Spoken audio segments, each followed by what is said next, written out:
All right, everybody, welcome back. Apologies for the technical difficulties. The players were ready and they just let it rip. So we are actually into Champion Select. As I said, quarterfinal, Team Shai Halud versus No Reply. We've got the Control versus Pain Pecco matchup. I did mention in the announcement, two Syndra enthusiasts. Syndra, however, not being played in this one. We are already into the second round of bans. So, Tolson, I'm going to rapid fire break down what just happened. Give us your take and then we'll go.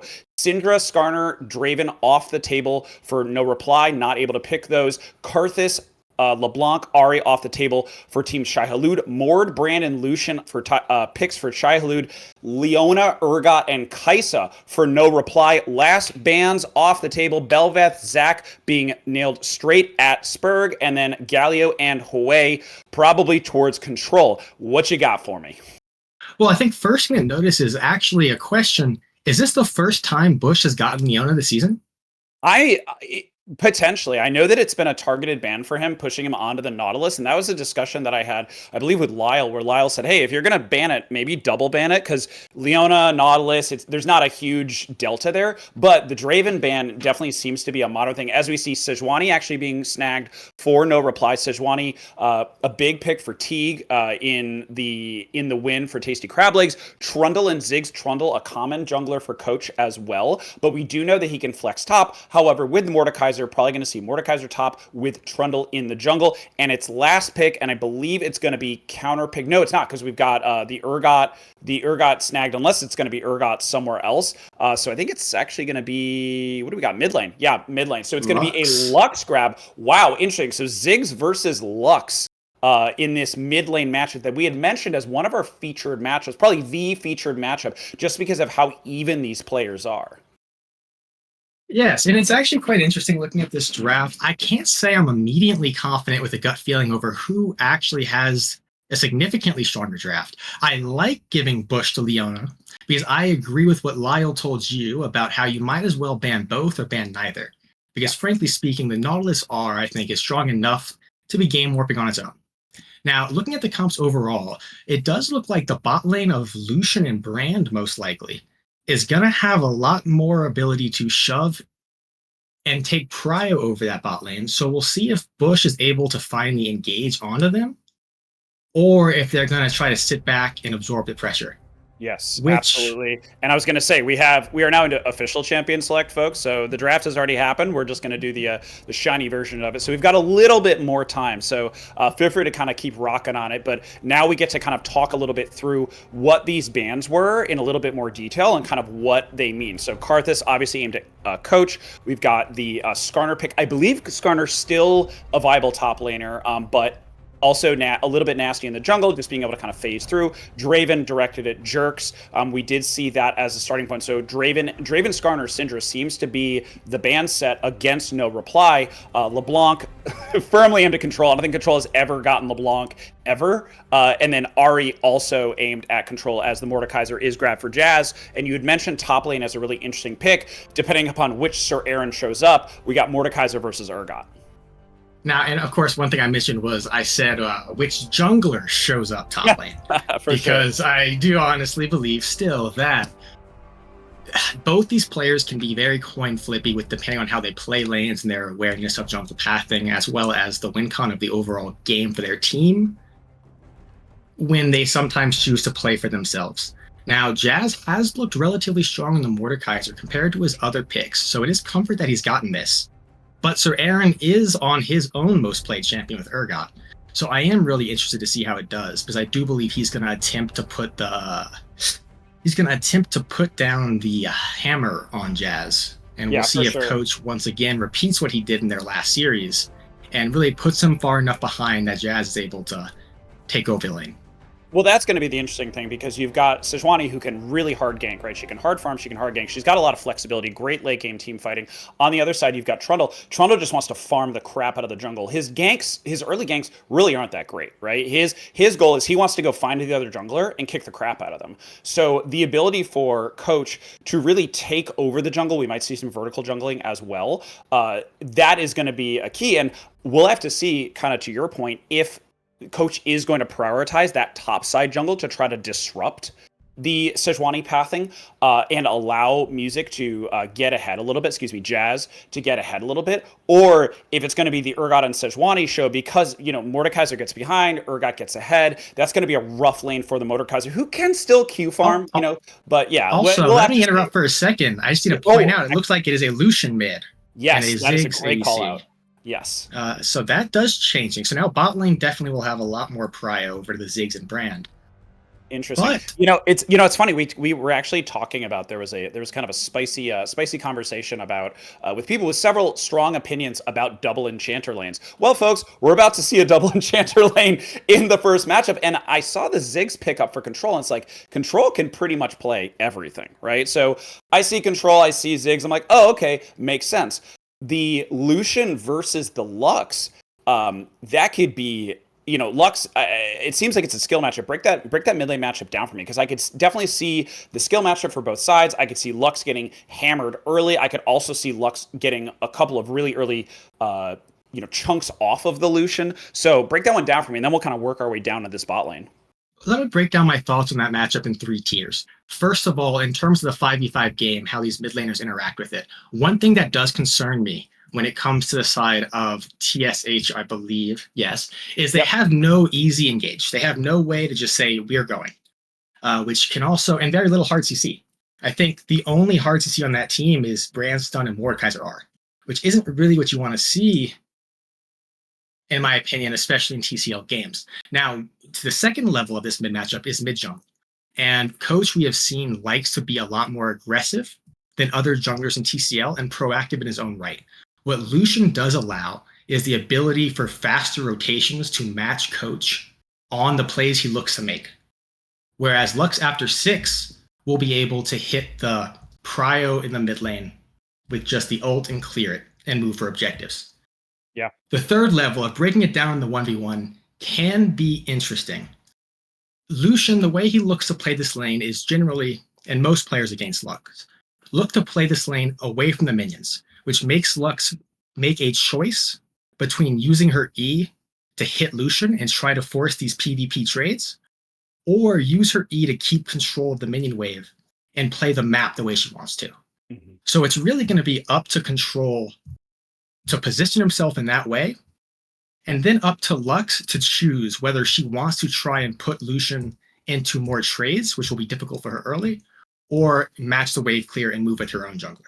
Well, there's also the consideration of one of Lux's her only outside of the shield defensive tool is that Q, so it can Control bait that out using the Lucian mobility, because once that Q is down, he's just going to be able to jump on her and just double tap all day long. So a lot of crunchy stuff in there, and good call out on the ability for Trundle with his movement speed, Lucian with the mobility to be able to kind of get there. In the bottom lane, we have probably wave clear city, high kill potential, especially at that level 6 with the Ziggs brand. Ziggs, a very vulnerable but also very safe laner, depending upon how you look at it. On the other side, we've got Leona, and we've got Leona and Kai'Sa. Kai'Sa does need a little bit to kind of get the engine revved going on, so I could see these, I could see kind of the contrast of styles, Ziggs and Brand just poking Kai'Sa and or Leona out, but if Leona gets kind of like something, and Kai'Sa can really layer that burst on top, especially with a Lux, I think the level 6 in this bot lane is going to be absolutely explosive. I agree. I think before that, it might be explosive in one direction. I think the only way Speedy and Clover should be able to be engaged on is if they try and overcommit on this wave clear. But I do absolutely agree that it's going to be up to Bush at level 6, especially, to try and put the go button on the game. Because if they don't, I think their comp is... I know, I apologize. If Bush doesn't, his comp is still fine. If Speedy and Clover do not put the pressure on the turret and into the mid game, then I believe their comp is going to have some difficulty trying to find an easy way for a win condition. Yeah, I think their comp is significantly harder to execute. Yeah, for sure. And as we're getting into the game itself, we'll be getting the live feed shortly. Looking at this, who do you think is going to take this game 1? Remember, folks, this is a best of 5 series, so this is not best of 3 where you're down 1 and you're facing elimination. This is a marathon, so this is the team's first look And they can make a lot of changes between this and into game 2 and game 3. So who do you think is going to take this one as we see a 5 stack, which just got spotted out by Control from No Reply? So no fancy moves there. But yeah, who do you think is going to take this one? My gut feeling is to generally side with the easier to execute comp, and I think that just goes to NR. I think you have Sejuani ult as well as Leona, which sets up very easy Lux combos, as well as can give Jerks a W angle to get into these fights. And as long as TSH aren't literally running over you, then they don't have a significant side lane pressure carry, which would really enable this ranged wave clear comp they have. So I just believe it's easier for NR to take this first game. Yeah, I actually agree. I think that the ability for this No Reply team to just delete someone, right? They have so many different tools to not only engage, but also check. As we see Jerks and Bush League, speaking of checking, Speedy is there, just going to get an auto, an empowered auto. Ooh, not quite going to get the Q. The degree, it's always about, degree of difficulty in terms of execution. Pekko knows how to land skill shots. He can definitely land a binding. Sejuani's got, the Absolute Zero, can absolutely land that. We've got the Solar Flare Bush League on his best champion, and they've got a lot of execution tools between Urgot, between Lux, between Kai'Sa. So yeah, I agree, but we see some poke coming down already onto Jerks on the Kai'Sa. I believe the first time we're seeing the Kai'Sa from Jerks this season. Everybody's been pretty content to just let Jerks have the Draven. That seemed to change in week 5. Good footwork so far from the No Reply bot lane, though, because once those W's start landing alongside the Ziggs harass, that's going to be pretty scary. But we're seeing all in all, oh no, there it is. Yeah, there's that first W landing, and Jerks down to 50% health already and just lighting on fire. That's an owie.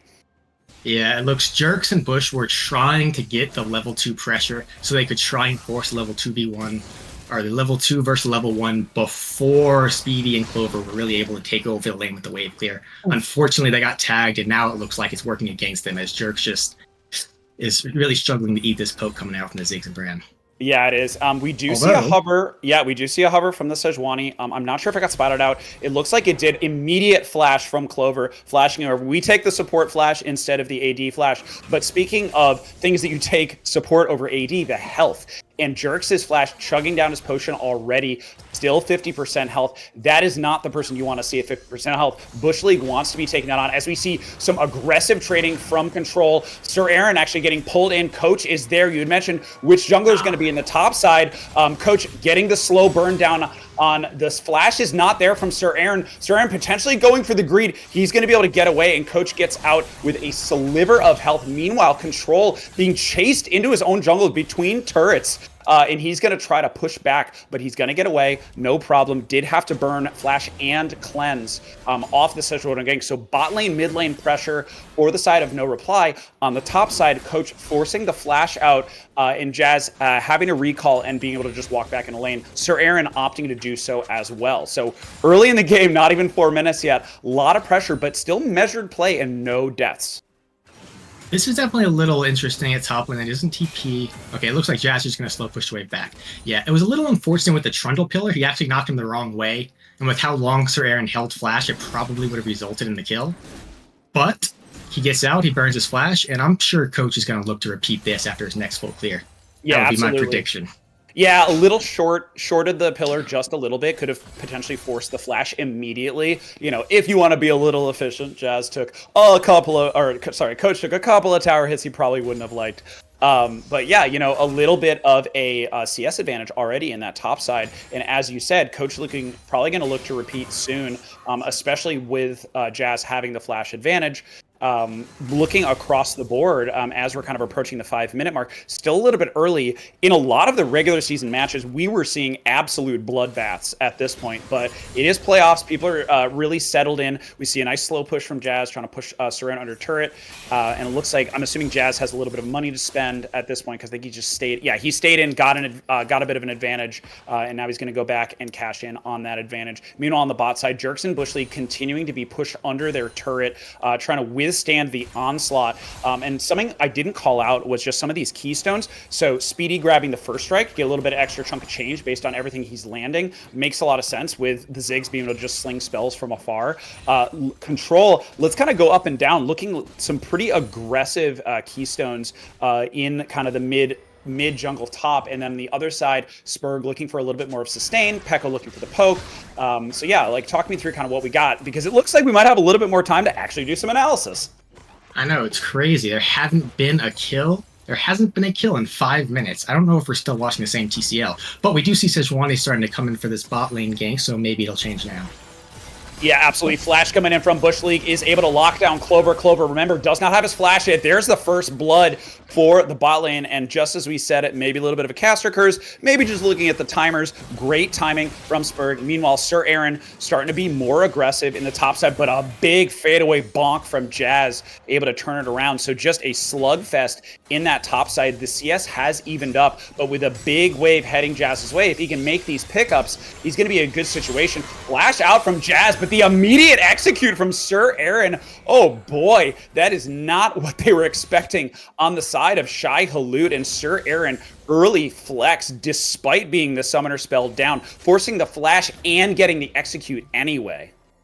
At least Jazz does retain his TP, so he's able to get back without losing too much. But that's really not what you want to see if you're TSH, because your win con really does seem to be based around this Trundle looking to target top lane. Oh yeah, and we got Spatial out for flash forward actually from Jerks, going to try to finish this one on. Flash probably a little late, maybe a little unnecessary, going for the long hit, not going to hit it. Speedy going to stay alive, does burn the flash. Like I said, maybe a little unnecessary, but yeah, just some nervy play early as people maybe second guessing some of their summoner spell decisions, but a strategic decision on the map. First drag looks like it's going to go to no reply. And wow, right after you said, it looks like we have some time to analyze some things, I haven't gotten a second to speak. It's been 2 minutes of 3 back-to-back-to-back ganks and fights. One thing I did want to point out before I forgot was actually, despite being shoved in on repeat, Bush and Jerks have been doing a really good job. They actually had a CS lead as well as a gold lead last time I checked, despite getting shoved in. And they haven't lost a plate yet. And that goes before any of the return kills they got on that Spurg gank. So really... Yeah. It is worrying me that both top lane has fallen behind and Speedy and Clover don't look like they're really pressuring this lane as much as they should be able to. And that's something we didn't really talk about, is the Ziggs ability and what the win con is on the on the side of Shai Halud. I think looking at No Reply's team, the win con is very obvious, right? It's just press all of your R buttons, blow people up, and then take objectives off of that. On the side, in terms of degree of difficulty for Shai Halud, as we see, just kidding, Sejuani coming in, nice little footwork from Control, going to be able to get out of there, get some return damage onto Spurg, does not care. Pekko doesn't actually land anything, so Control, despite being out of mana and you know, does have his summoner spells back, able to get in. He's going to pick up all this CS. So, oh, just kidding. He missed one. But hey, who's counting? I am. Oh, caster curse to CS right there. Oh yeah, I was. You see, I said it and I jinxed it. But he is up 10 himself. Something we didn't really talk about with the Ziggs pickup is the ability to just knock down turrets, and that is potentially what Team Shai Halud is going for. They do have Trundle, who can do some split pushing. Ziggs with the teleport could do some split pushing. Lucian could do some split pushing. So depending upon which of their pushers gets ahead, Ziggs can be an absolute demolition man on some of these turrets. And it looks like they might be not using the champion to its full potential, especially in these early days, as you see Void Grubbies going down for No Reply. So total global objective control for No Reply early in this first dragon, as well as the Void Grubbies. So No Reply looking great in this game one so far. And I think it's actually really important that NR managed to get those grubs and guarantee they prevent TSH from being able to get that 5 breakpoint, I believe it is now, of the easier split pushing, because like you mentioned, it really does seem like a lot of what TSH are looking for in this game is to just push a wave and then take a turret as fast as possible, get out, repeat, and keeping those grubs away is a huge benefit. Oh, now I was looking at the mid lane, seeing if there was going to be anything more than a little trade there, but it doesn't look like there is. I was going to say, it looks like there was just a little bit of a push, and we mentioned in the skill matchup, just if Pekko lands the Q, and you just see how much of a sitting duck Control is. If that Q lands, Pekko able to get the auto, do a lot. You know, I believe Lux, you're going to have to check me on this, but I believe Lux has a slight range advantage, so that Control would not be able to auto from that snare as long as Pekko maintains max distance. But that really is what's potentially going to happen. Meanwhile, it looks like we're going to see a little bit of a surprise in the lane because Coach is there going for the aggressive, but here comes the aggressors, which are actually no reply. Coach going incredibly low, Spurg having to run out, but Coach getting chunked out. I think he's just going to be able to sustain back in on his jungle. Spurg trying to get a little bit of vision control, but yeah, and he's going to be able to grab it, and he's walking back in. I think it looks like Spurg and Peko think that they have an advantage in this 2v2, and with Coach getting chunked out, running back into his jungle, that could very well be, but it may be a party in this bottom lane. Now it looks like we're going to see a jungler reset for no reply. Maybe not. Spurg, it looks like Spurg is having a little bit of indecision on whether he wants to invade or whether he wants to stick around, doing a couple of backs, sitting around. But Coach is there in the bottom side, pinging that he wants to go for something. I don't know if he wants to go for a tower dive or if he just wants to clear that vision. I think part of this is them trying to get the wave crash without the threat of Sejuani ganking. They know Sejuani held the ult in that mid lane play, and this is the exact situation where they actually died to last time. So they know Sejuani was on the bot side, and I think Coach was just predicting that Sejuani would try it again. Yeah, that's what it looks like. And with that, Coach providing a little bit of cover, really the macro caller of this team, Coach focusing more on, the total states. So getting a little out jungled right now in terms of objectives being claimed. I haven't really seen that Trundle bullying in the jungle, finding Sejuani, especially now that he's level 6. He wins that 1v1 straight up against Sejuani, although a little bit of an assist, kind of evening the odds a little bit. Coach maintaining that top side control, but not able to really exert the authority and get the snowball rolling in the top side that the team may have been discussing in that early game. First gank not going exactly how he went. The second gank not being a gank because it just turned into a solo kill. So I wonder if they're going to maybe shift gears and shift their focus a little bit more towards control like Coach did in this last fight, or start doing the party's bot side and maybe get a little bit of a push. There we see control going all in onto Peko, gets the health advantage, and Peko potentially having to back off, does have the teleport. Control does not have teleport. Spurg able to clear out the vision, and this is going to be Dragon number 2 for no reply if they're able to convert it. Speedy getting a little bit more AP, starting to really push down as we see Solar Flare goes down, flash in, Bush follows. He's under turret though. Jerk's trying to go in, but an immediate layering of damage. Holy moly, the man is on fire, gets out with sub 100 health. Bush is probably not going to be as lucky as we see Clover and Speedy. That is the double enchanter 1-2 punch. See ya later, Leona, and Dragon on top of it.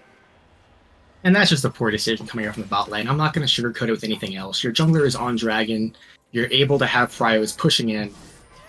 Honestly, the only way this team manages to get onto you is if you force yourself into them. And I know you're Leona. I know you're Kaisa. I know you want to go in. When you take a look at the map and situation and summoners, as we see a fight breaking out in the middle. Oh, yeah, we see a fight breaking out. Spurg on the run. Jazz actually going to be teleporting in. I'm not sure if he's going to be able to do anything for this team, but control, flash forward, gets a snag on Spurg, and it looks like Team Shai Halud is back in this game, despite the 2 Dragon lead on no reply. Just a quick correction. So, as you said, Bush League and Jerks, Bush, that flash forward, maybe just a little overexcited because he's got his Leona pick. He sees the push, and like you said, just because you can go in doesn't mean you necessarily should. A little bit more patience, which is what we saw earlier in this game, probably would have been great for them. But Clover and Speedy really starting to come online and do that damage. And we can see if they get the fight they want or they land the shots that they want, they can absolutely delete one of these squishies. Yes.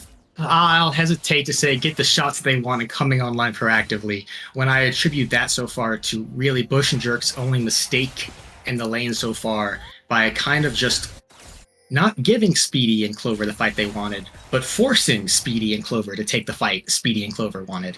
So if Speedy and Clover are able to do more of that proactively now that they got this little lead, it'll be huge.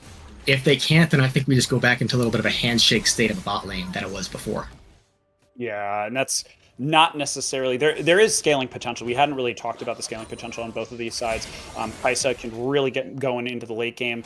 Ziggs and Brand as well, but they do need to get their items. Just taking a look as we're hitting 15 minutes We see Herald actually going down, so Shelly being grabbed by Bush League. Just kidding, we're not going to talk about game state because we see Solar Flare going in. Clover gets completely locked down. This is definitely the fight that Jerks and Bush League wanted. Not one under turret, and they're able to absolutely delete Clover. Clover also flashing for his trouble. On the other side of the map, we see a skirmish breaking out. It looks like it's going to be a 3v3 situation. Jazz, Coach, and the artist formerly known as Control, now grist for the meat mill as Sir Aaron just grinds Control into dust. Now we're into the 2v2. Peko trying to get as many rotations off, wanting that longer fight along with the Urgot.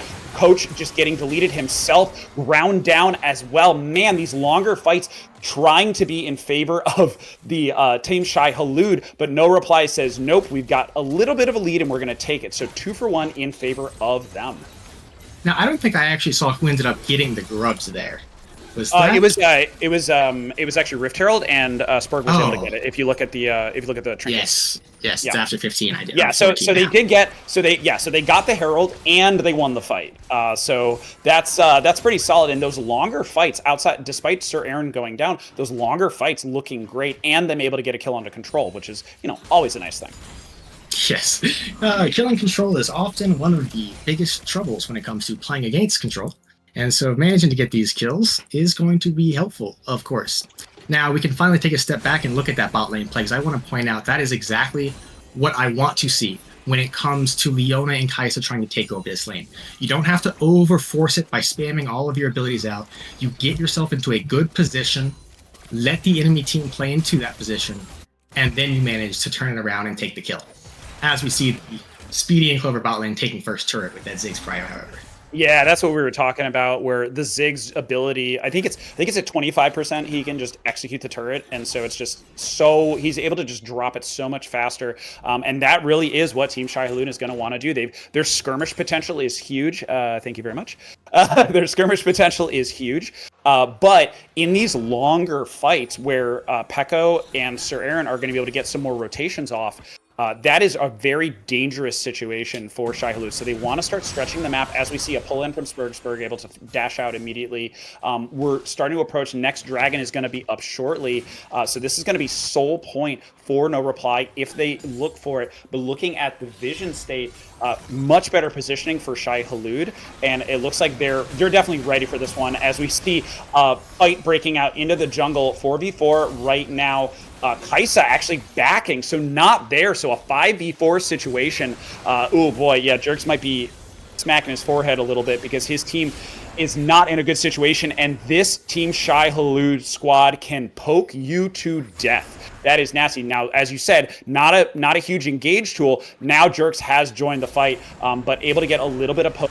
Not a whole lot, so doesn't look like No Reply was punished terribly for Jerks able to pick up an item, and I'm assuming it was a big enough power spike that they were going to stall. But we are seeing Dragon Dance right now on the side, and Bush League is going in. Here comes the Luck Laser.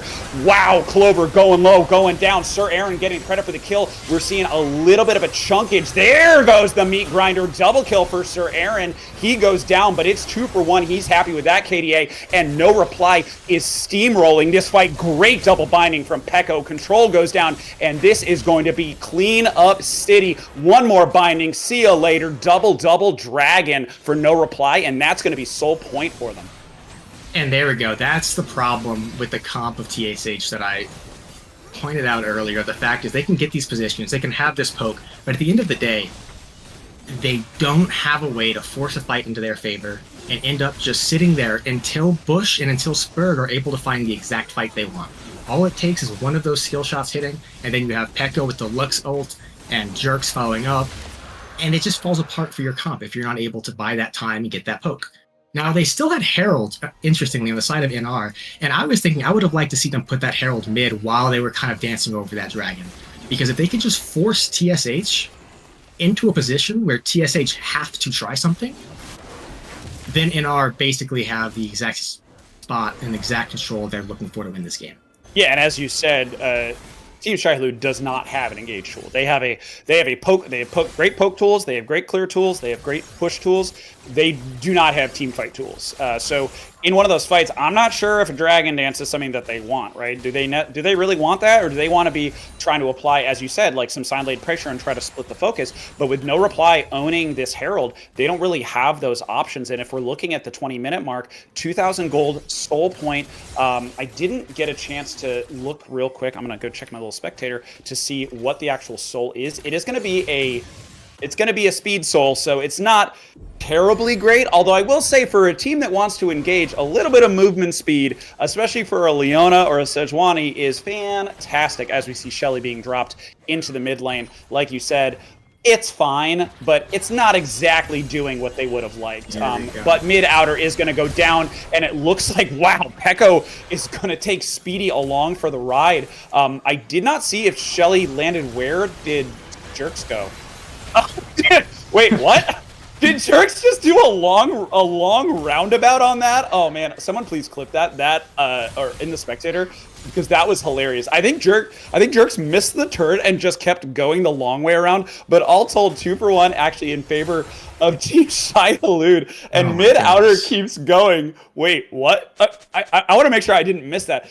I saw on the minimap Jerks just flying around to the inner top turret, and I think he missed the charge. Yes, you are correct. He missed the charge and then went all the way through topside, tried coming back to the jungle, got stuck under the topside tier 2 turret, and died. So, wow.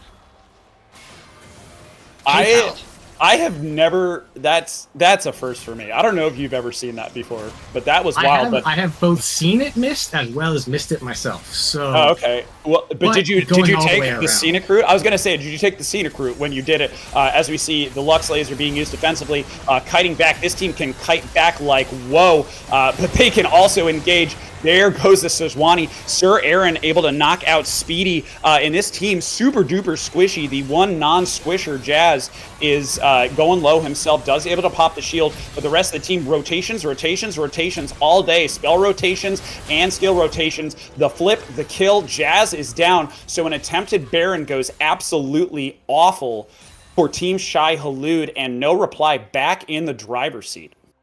Shai Halud are just really starting to feel the pressure. I don't even hate the idea they've looked for it, because frankly, they really are running out of realistic options. Yes, Jerks can run it down on Rift Herald, and I suppose we can find ways that Team Shai Halud can get back into the game if they continue doing that, but they just don't have the tools. And you pointed out how an engaged team likes having Cloud Soul. Well, how much does Team Shai Halud hate playing against Cloud Soul? You have a comp that tries to run you down, tries to poke you out, and you're just going to have Cloud Soul and run circles around them.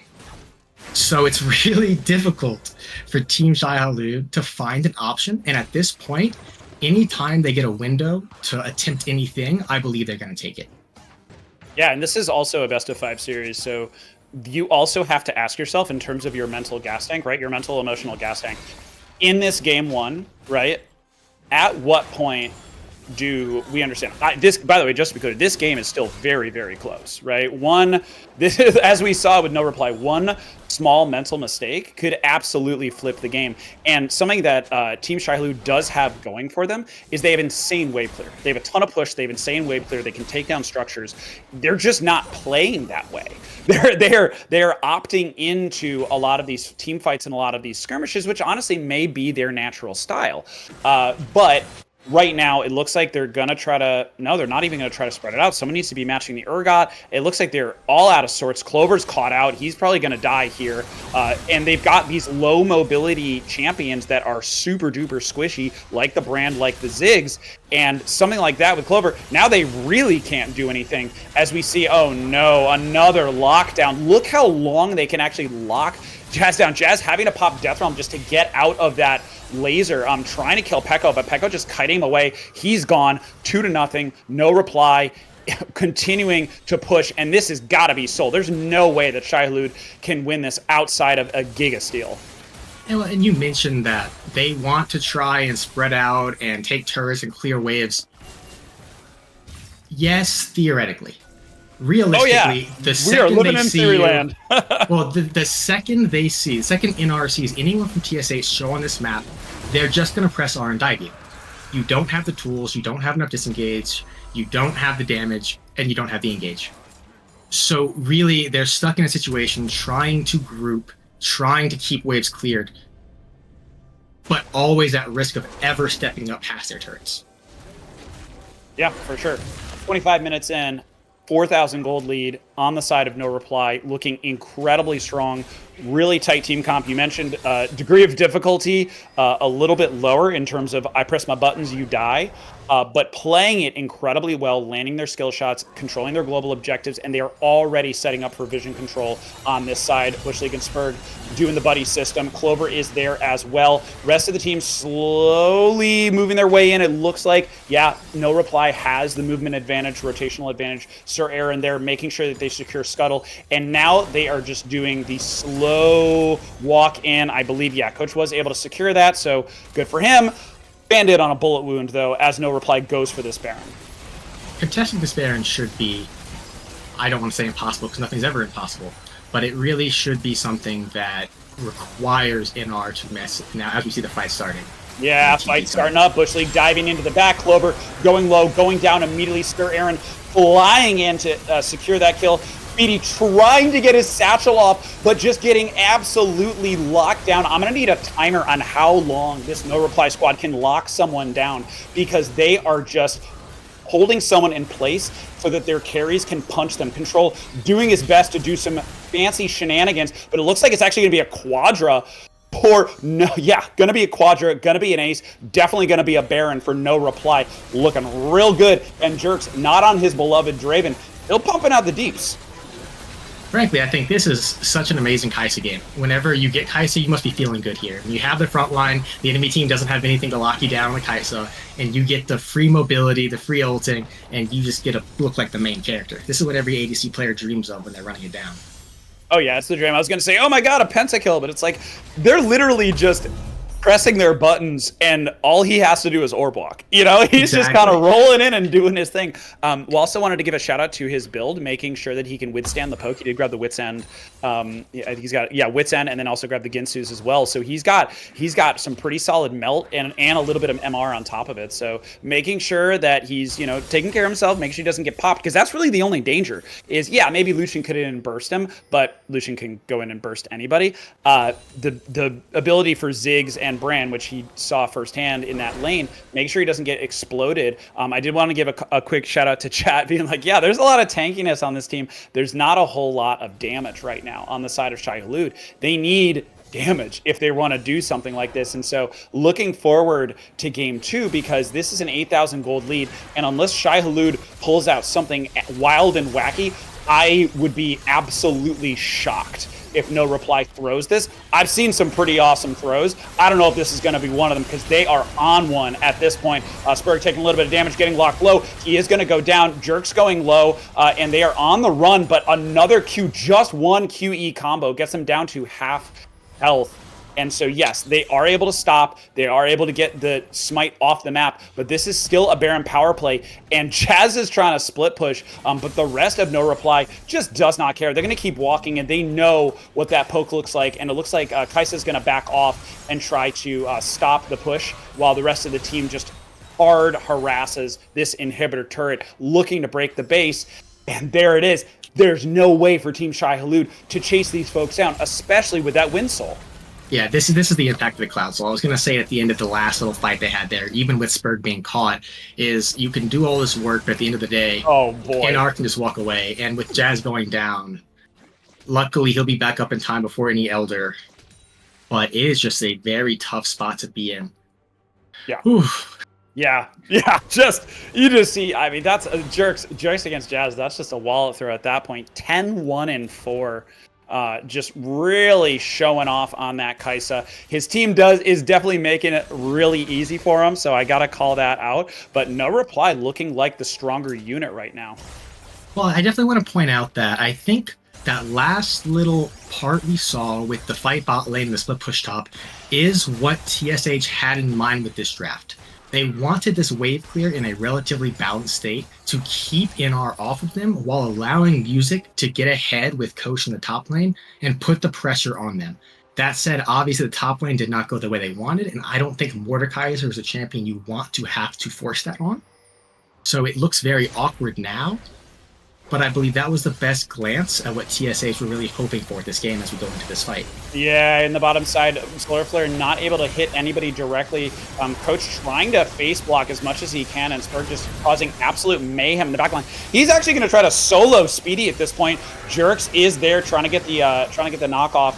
The rest of the team, it looks like a slower fight. That is the fight that No Reply wants. Jazz going low. They're going to get the lockdown onto him. He is going to go down. So 2 down already for Shai Halud. Flash over the wall for Sir Aaron. He is feeling it. Double kill for him. Going to get a little bit of a burn, but it really doesn't matter. Too little, too late for Team Shai Halud. And it looks like No Reply are going to finish what they started in this bot side as Sir Aaron goes and grabs that mid lane. So it looks like they're going to go bot inhibitor, mid inhibitor, win the game. Now, Ziggs, they did drop Baron, and I guess Ziggs might be able to hold Ziggs, but no, this should just be the game. Yeah, no way. I don't know if that's going to happen. It's just how much danger he needs to put himself in. And yeah, they're actually going to do a 4-1, and Sir Aaron's just going to break the base in the mid side. So now bottom inhibitor down, middle inhibitor exposed, and Elder is up. So Team Shai Halud, they have a decision to make. The decision is clear. They have to steal this Elder if they want to survive in this game. But that, frankly, is playing right into No Reply's hands. And I must say, I thought death timers were 15 seconds longer right now. I didn't realize they were actually already almost back up. But as you say, this is going to be a flip. But even if TSH get it, I'm not sure what they do after.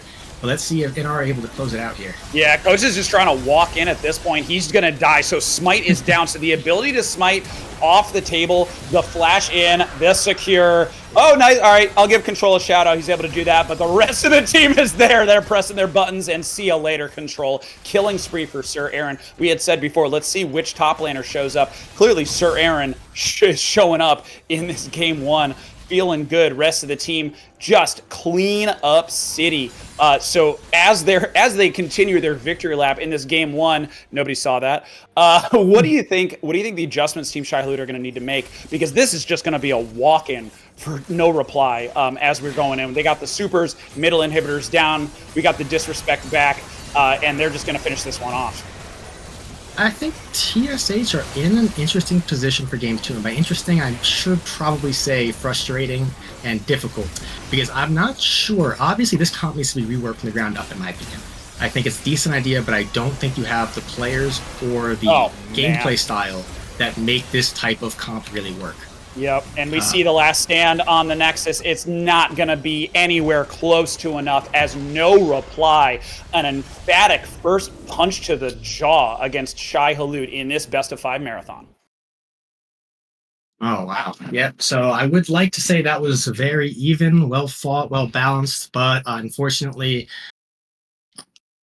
I don't believe so, so I can't say that. But I don't believe all is lost, because I think that is something that really does come down to, at the end of the day, draft depth. I can keep ranting on that and yapping about it, and I do believe it's true. So really, the focus turns into what you said of what do you change? Because obviously, as TSH, you try to throw this game behind you and say, okay, we got 5 games, we can still do it. So what do we do? And to answer that, I really think that they need to focus on how NR really like to win games, which is through jerks, through Pekko, and I was going to say Sir Aaron, but for honestly speaking, it's often how NR likes to lose games is if Sir Aaron goes too hard. When it ends up working out like this game and he outplays the 1v2 and he outplays the camp, he always looks really strong and really good. Yep. So if those are the factors you need to consider as TSH, what I would like to see is an early game jungler who can try and put Sir Aaron behind. They tried it this game and it didn't work out. That doesn't mean I believe it's the wrong choice. And second, the opposite of this comp when it comes to CC. Jerks is often the carry and often is the focal point of this team. And if you can just lock him down and pick him off, because he often starts feeling himself a little too much in some of these games and takes these leads and tries to be a hero. And I think if you draft a comp that can just press R, lock him down and take him out and manage to put Sir Aaron behind, I think the entire state of this series and game changes.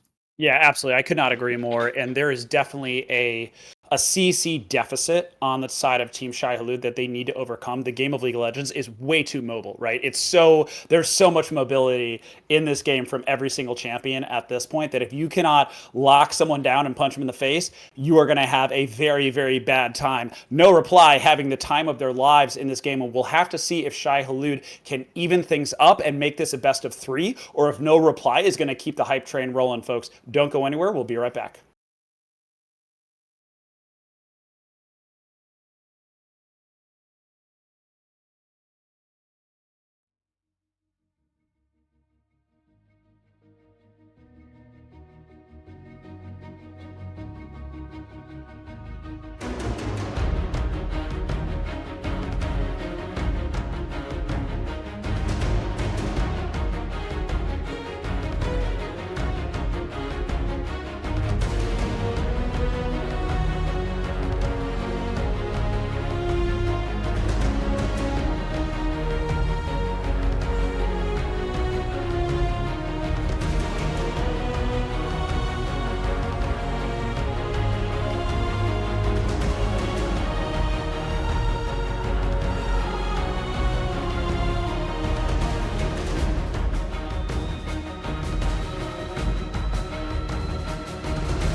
I lied awake for days, counting all the ways I died. Everything I couldn't save, buried down, still half alive. It's got me crawling in my skin, but no one's coming out to hold me close. Pouring out the gasoline, yeah, I've been making friends with all these ghosts, and I got nothing left. Oh, hey, Bloom, invite me.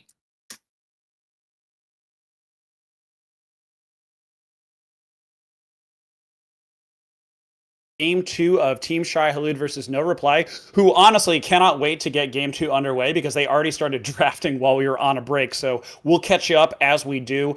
Team Shai Halud Slightly adjusting their draft strategy. They had been banning the Draven. They are now banning the Urgot. Sorry, they're banning Draven and the Urgot. So Draven, Urgot, Skarner, Syndra on the table. On the other side, no reply, not changing their ban strategy at all, opting for the LeBlanc, Karthus, and Arya, albeit in a slightly different order. So Syndra now on the table for Team Shai Halud if they would choose to pick it. They choose not to pick it and are instead going for that Mordekaiser first pick, going back to the well for Jazz, who he was fine.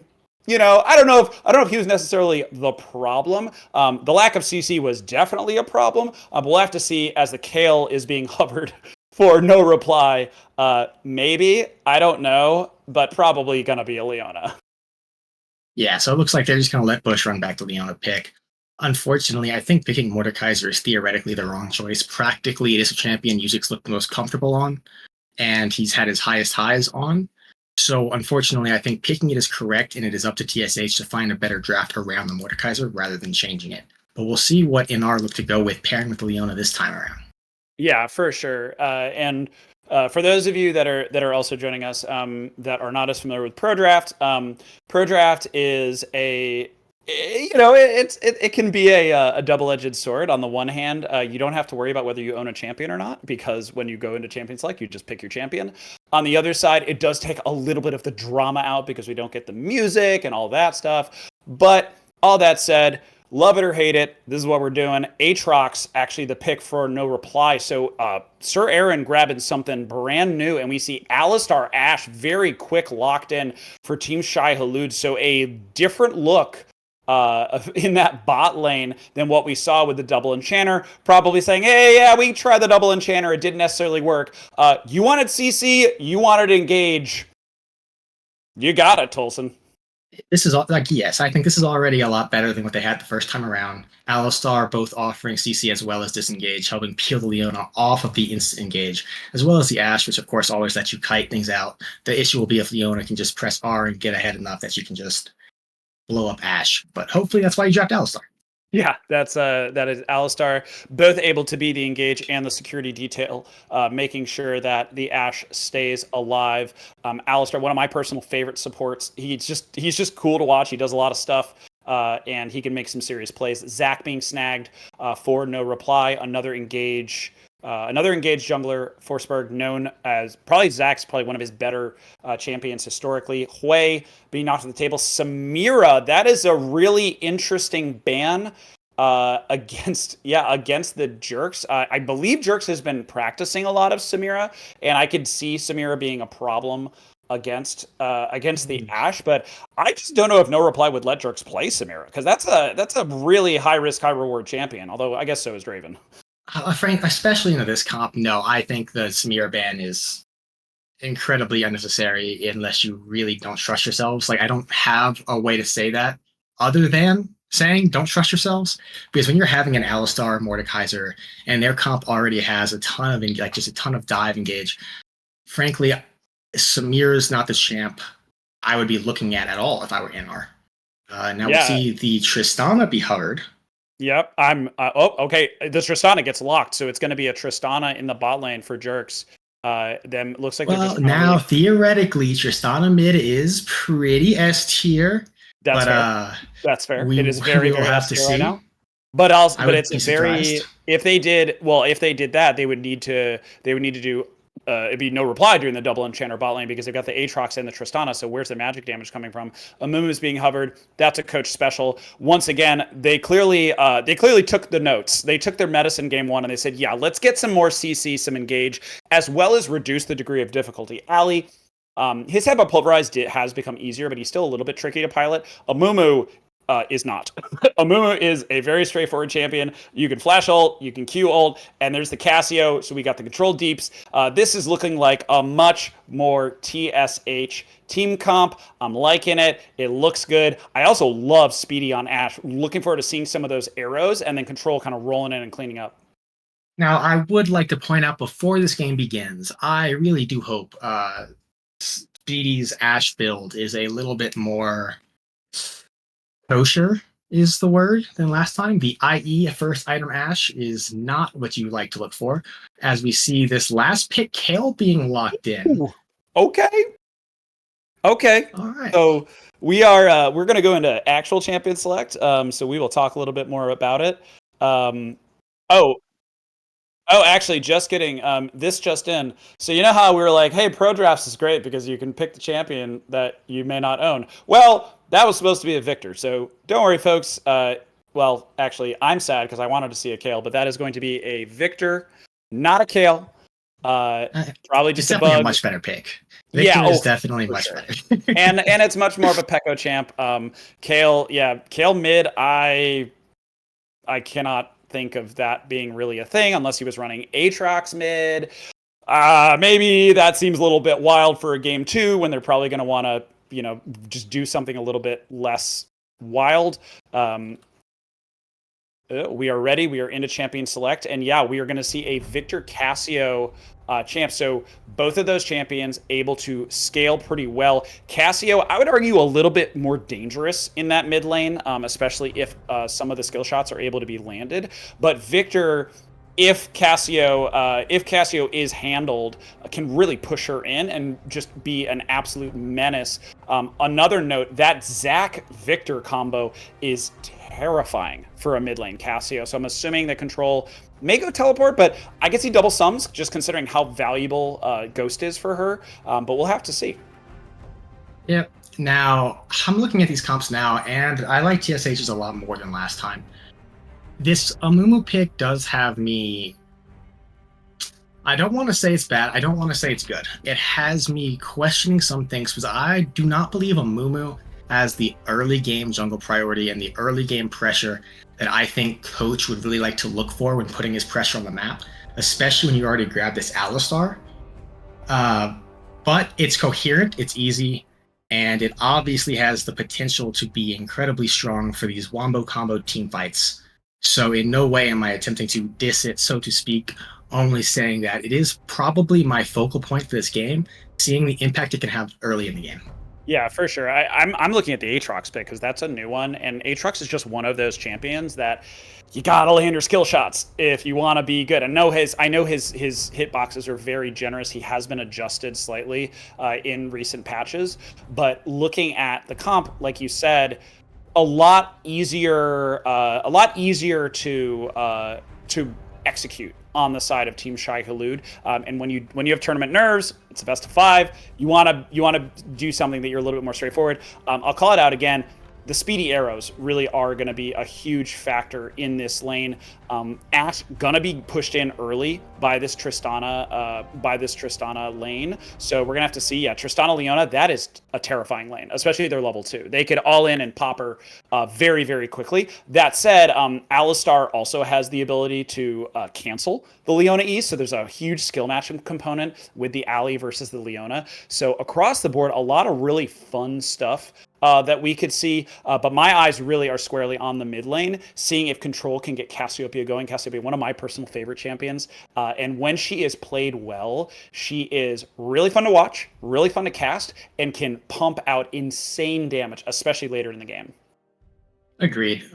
Mid lane, I have to guess, as usual in this series, especially with Control oriented, it's going to be the least of the. It's going to have the least variance of any of the 3 lanes, and probably the most handshake scale, and then play around the objectives in your junglers, especially on both of these kind of scaling control mages. So my eyes are probably on the 2v2 bot lane. If I had to guess, as you mentioned, the Tristana and Leona are so scary, and with how Jerks and Bush both like to play, I expect immediate level 1 Tristana and Leona are going to try to force this level 2 priority and look for the instant engage. I expect things to blow up within the first 3 minutes of the game. And if Alistar and Ash are able to position around it and kind of just play the minion wave, they'll survive it out and probably do quite well. Yeah. But that's where my first look goes. Yeah, no, that makes sense. And it's all going to be about brush control, especially in that level 1. Can Ash and Ali potentially get to the level 2 as just a deterrent?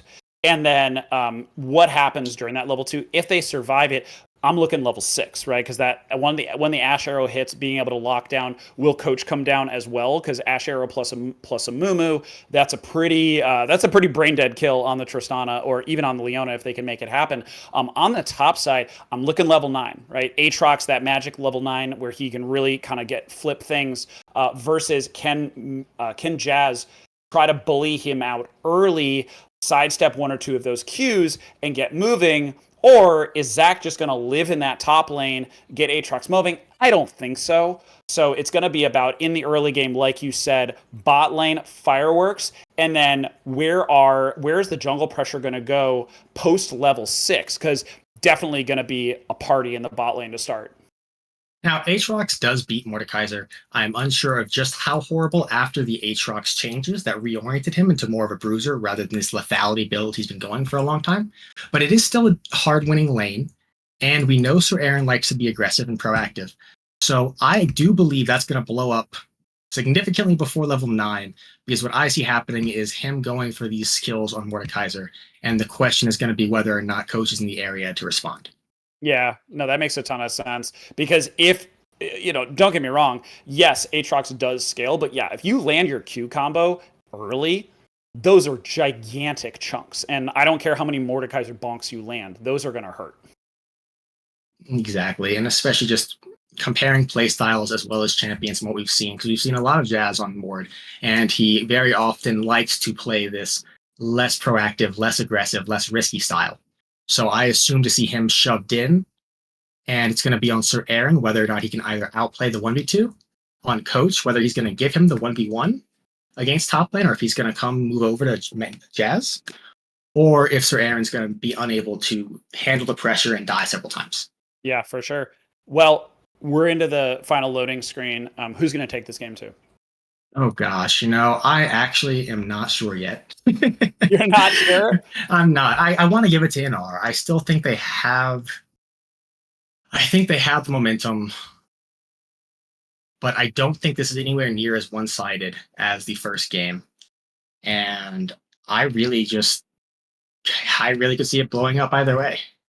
Yeah, I'm actually going to give the edge very slightly to TSH. I think adjusting the bot lane jungle combo to get that lockdown and reducing the degree of difficulty for the composition is going to allow them to do what they want to do, which is team fight. They were even going for team fights in game 1. So it seemed like it was just a stylistic difference in terms of what they drafted theoretically and what they actually want to do as a team. So I'll say right now, I'm not counting out anyone like Control on Cassio. Control's nasty on a lot of champions. Cassio is one of those champions you can just pop off at. So I like where they're at, and I'd love to see this game not be a sweep. So I'm going to give TSH the edge to make those small adjustments and potentially put No Reply on the back foot.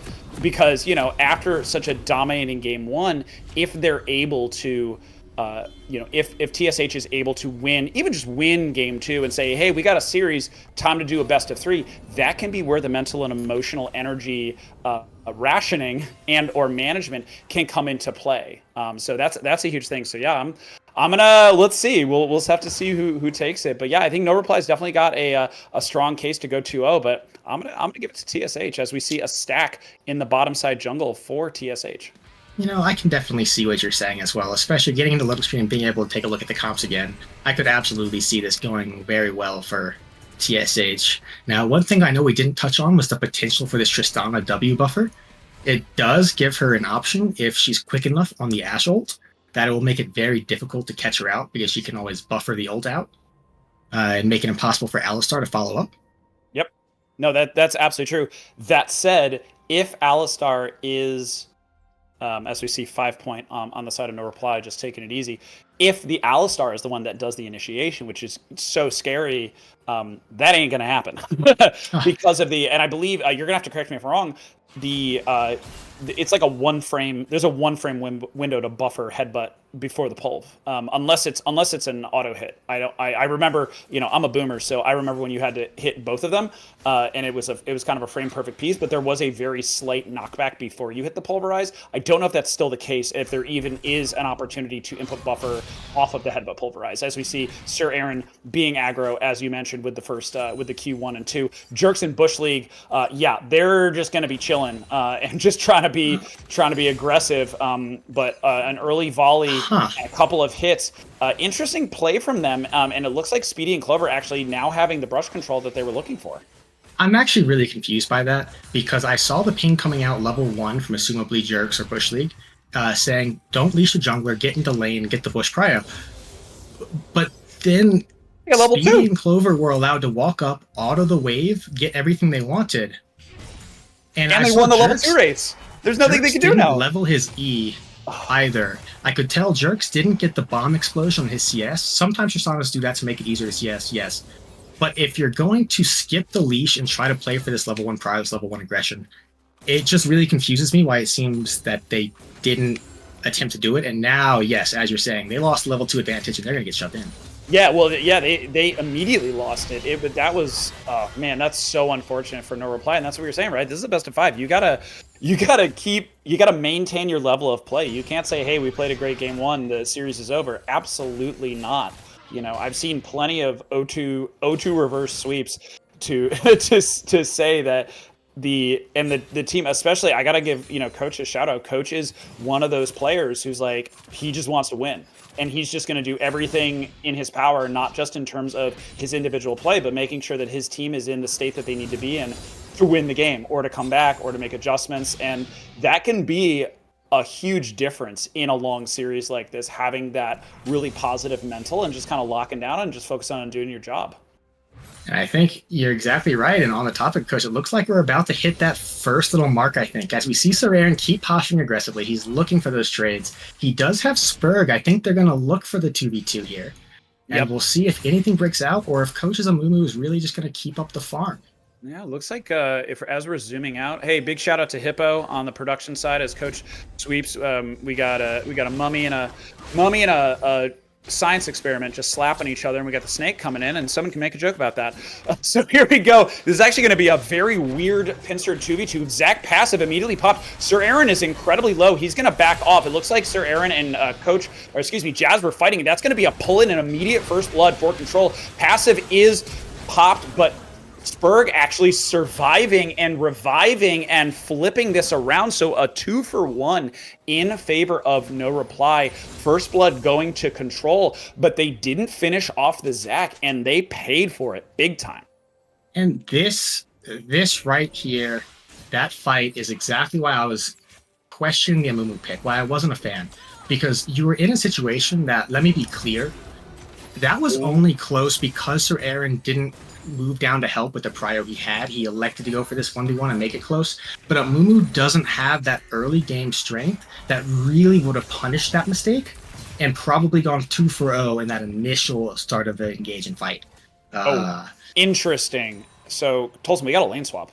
Cassio is actually going topside, and we have Mordekaiser mid lane versus the Victor. Well, the way this worked out was because Sir Aaron had TP, I think control was already there. So he was in a spot to catch the wave that was crashing, if I remember correctly. Perhaps I actually just missed it. And it gave Jazz time to walk mid and catch the wave. I expect them to reset soon enough and swap back. Yeah, they do both have their teleports, so they're going to be able to swap back here. So probably not a permanent thing. The Victor wave clear might be a bit of a problem for the Mordekaiser in the long term, but we see Coach hovering in that bot side. Does not have Curse of the Sad Mummy yet, so he's only level 4.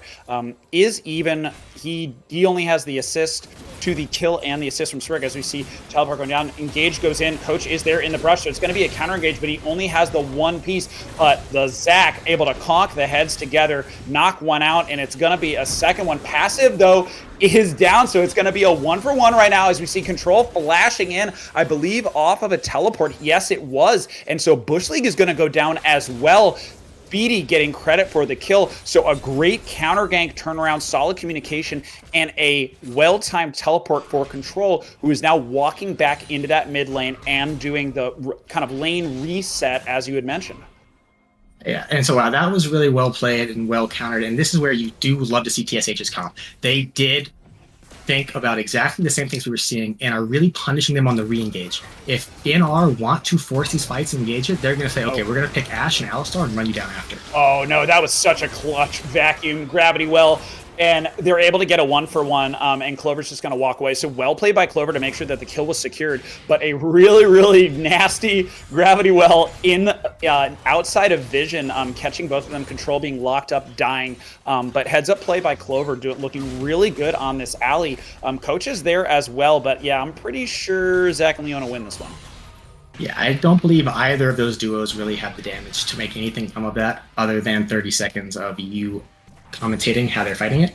Yeah. So they're just kind of handshaking. Oh, they're still getting drained. It's still getting drained. He's still being drained. Oh, he's still getting drained. And Zach sustains. Yeah, the most boring fight in the world. But what is not boring is that Dragon is being taken. So first, Dragon being pressured by Team Shai Halud. And this is a 3v2 right now. Ash is a little bit split, Speedy on this side. Control, however, is coming down. The flash pull, headbutt in. Bush League is able to dive back in using the body of Clover, but it's not going to be enough. Jerk's trying to get the return kill, not going to get it. Bush League goes down. Clover goes low. The Dragon is stopped, so another kill and a much more exciting early game and more bloodthirsty as first Dragon now being started by No Reply, and they're clearing the vision. Could be contested. Enchanted Crystal Arrow is up, but No Reply in a solid position to take this one without a ton of hemming and hawing from Team Shai Halud. Yeah, this is when you see the advantage of having top prio really come in, because with neither top laner having TP, in fact, Jazz just using his to get back to the top lane, Sir Aaron is able to move down there and secure the kill, secure the drag for his team, despite the kill going over.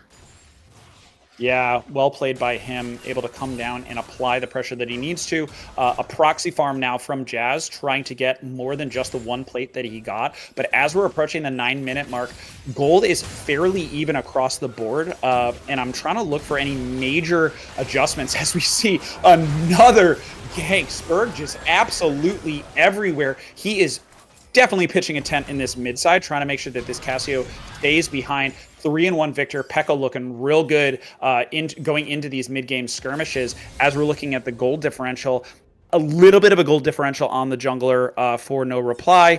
A little bit of a gold differential on the side of Speedy for the Ashe. Yeah, so in the bot, I'd say bot lane for the side of TSH, and then No Reply, little bit of a jungle advantage.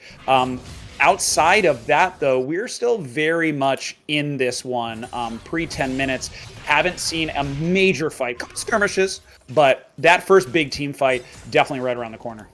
And I want to point out a second, it was a little Dragon a while ago, of course, but that vision on the bot side, they have prepped for it. I'm really loving seeing that from NR, how they have no reservations about buying control wards and really spreading out the vision. Some would say it's like there's too much vision, it's unnecessary wards, but whoever hates seeing that. Yeah, as we see Speedy just getting dove under turret, that was really unfortunate. It has to flash as well, so no flash, no summoners burned actually on the No Reply bottom lane. So you had mentioned your look was squarely on the bottom lane. Jerks and Bush League looking pretty solid on this Tristana Leona, despite that level 1 whoopsie. I also want to point out, actually, that I just mentioned vision. That dive is able to happen because they see Alistar on the vision going mid lane and not coming back bot lane. So they're able to look for the dive and then punish Ashe for it. Oh yeah, hey, that's what we were asking about. That's what I was asking about, but there's the cleanse. If Ali pulls you, can you, excuse me, can you imbar it? It appears Ken just looks really, really funky. So he was still able to get the pull. The channel that Crystal Arrow goes down. They burn the flash and the cleanse, so they're able to get double sums down. I would expect the coach makes a trip down. So I'll reset my mic. You can talk a little bit. Okay, yes. I was wondering if that was just me, because I had just changed something, or if that was the whole stream. Unfortunately, you are stuck with me for the foreseeable near future. And as we look into this game and see how we can kind of proceed, it looks like Sir Aaron's going to go into the top lane for the solo kill. Jazz wanting this 1v1. I don't think he does. And Sir Aaron manages to get the solo kill, and this is going to be huge considering they have the 3 grubs. He's going to be able to shove this out, reset, and walk back for grubs. If he keeps up this prio, he'll be able to actually really shove down his lead throughout this game and make a real problem for TSH coming back. Yeah, he definitely can. I just want to confirm that I'm not. Unfortunately, I believe we still have the machine translated Jaws up on the broadcast. All right, I'm gonna leave and rejoin the call. No, wait. Good? Yeah. All right, you're good now. Check, check. 1, 2, 3. Do I sound like a robot? You sound as bad as usual, but no worse. All right, yippee. Curse the Sad Mummy, Bush League going low. He's going to go down, and that is the ulti into the bandage toss, and this is going to be a siege down onto the bot side outer turret for Team Shai Halud. They're going to grab a plate, and probably more than that. They may actually just, at this point, be able to just take this turret down wholesale. I don't know if they're going to be able to do that. Probably going to get at least 3 to 4 plates as we see Jerks waiting for Bush League. Now, it looks like they're just abandoning this one, so it's going to be probably full plates for Team Shai Halud as control backs off. So a lot of gold going towards this bottom lane. Actually, it looks like there's going to be a hit. There's the input fire you were talking about. There's the headbutt pulled onto 2 people. The entire bot lane. Spurg comes in for the counter gank. Clover and Coach, however, are there. Teleport coming in. Coach on a killing spree. Not necessarily the killing spree you're looking for, but this is a full-on party. Pain Pekko rolling in, getting a double kill, drops all of the deeps. Clover low, Coach low. Everybody's dead. Triple kill Pekko. 4 for 2 in favor of No Reply. What a turnaround for No Reply on that one off of clutch teleport from Pekko. I love the initial look. I really do. I always am impressed when teams are able to take a good play and turn it into more pressure and more proactivity. Unfortunately, in that situation, I think that once Tristana gets the W off and you're split, and you're already sitting on gold from the last great play you just made, it's probably better to just take the gold you got, reset, play for Dragon. But in some really, really good TPs, coordinated double TP coming out from Sir Aaron and Pekko to turn that around and make this Victor into a monster now moving into this mid game. Yeah, that is the scary thing about this Victor, able to really get moving. He has the augment. He's 6 kills now. Oh boy. I mean, the saving grace is that for Team Shai Halud, he also has a bounty, and he's fairly low mobility. A beautiful look from Clover, as you said, able to get the headbutt pulled onto that bottom lane. But Spurg is just absolutely everywhere in this game. A far cry, a far cry from some of the inconsistencies that we've potentially seen from him in previous series, but he has come to play in these playoffs as Bush League caught out of position. So it looks like it's going to be Dragon number 2 going to TSH. No Reply not able to get the Dragon dominance that they got in this game 1. And so despite a 2,000 gold lead 14 minutes in, Spurg actually snagging Shelly on the top side. We have a squeaker of a game 2, folks. And unfortunately, one thing that I never am a fan of is when teams try to contest Dragon because they feel like they want to, when really what just happened was you got Jazz's TP, you gave up your opportunity for 6 rugs because Zach actually walked around mid lane, kind of indecisive, as well as with Bush face checking that when it's clear Sir Aaron is still in the top lane and his team isn't moving for it. You know it's gone, give it up, find somewhere else on the map to make your play and get your gold. Yeah. And unfortunately, I think they just ended up, at least they get this Herald back over, and Sir Aaron was able to get some damage on this top turret. Yeah, and speaking of that gold, Sir Aaron really opening up his lead in the top side. You see the Eclipse being grabbed for him, so really focusing on that single target damage and that dueling. Yeah, 1,000 gold lead on the top side. Can I keep that gold up, please? I want to see how the mid lane is going as well. I believe Sir Aaron just accidentally used Herald. I'm not entirely sure, but it looked like a random spot. But he's going to get this turret, so... Yeah, that's fine. Okay. It looked like he used it and walked away, so I couldn't tell if he meant to ward.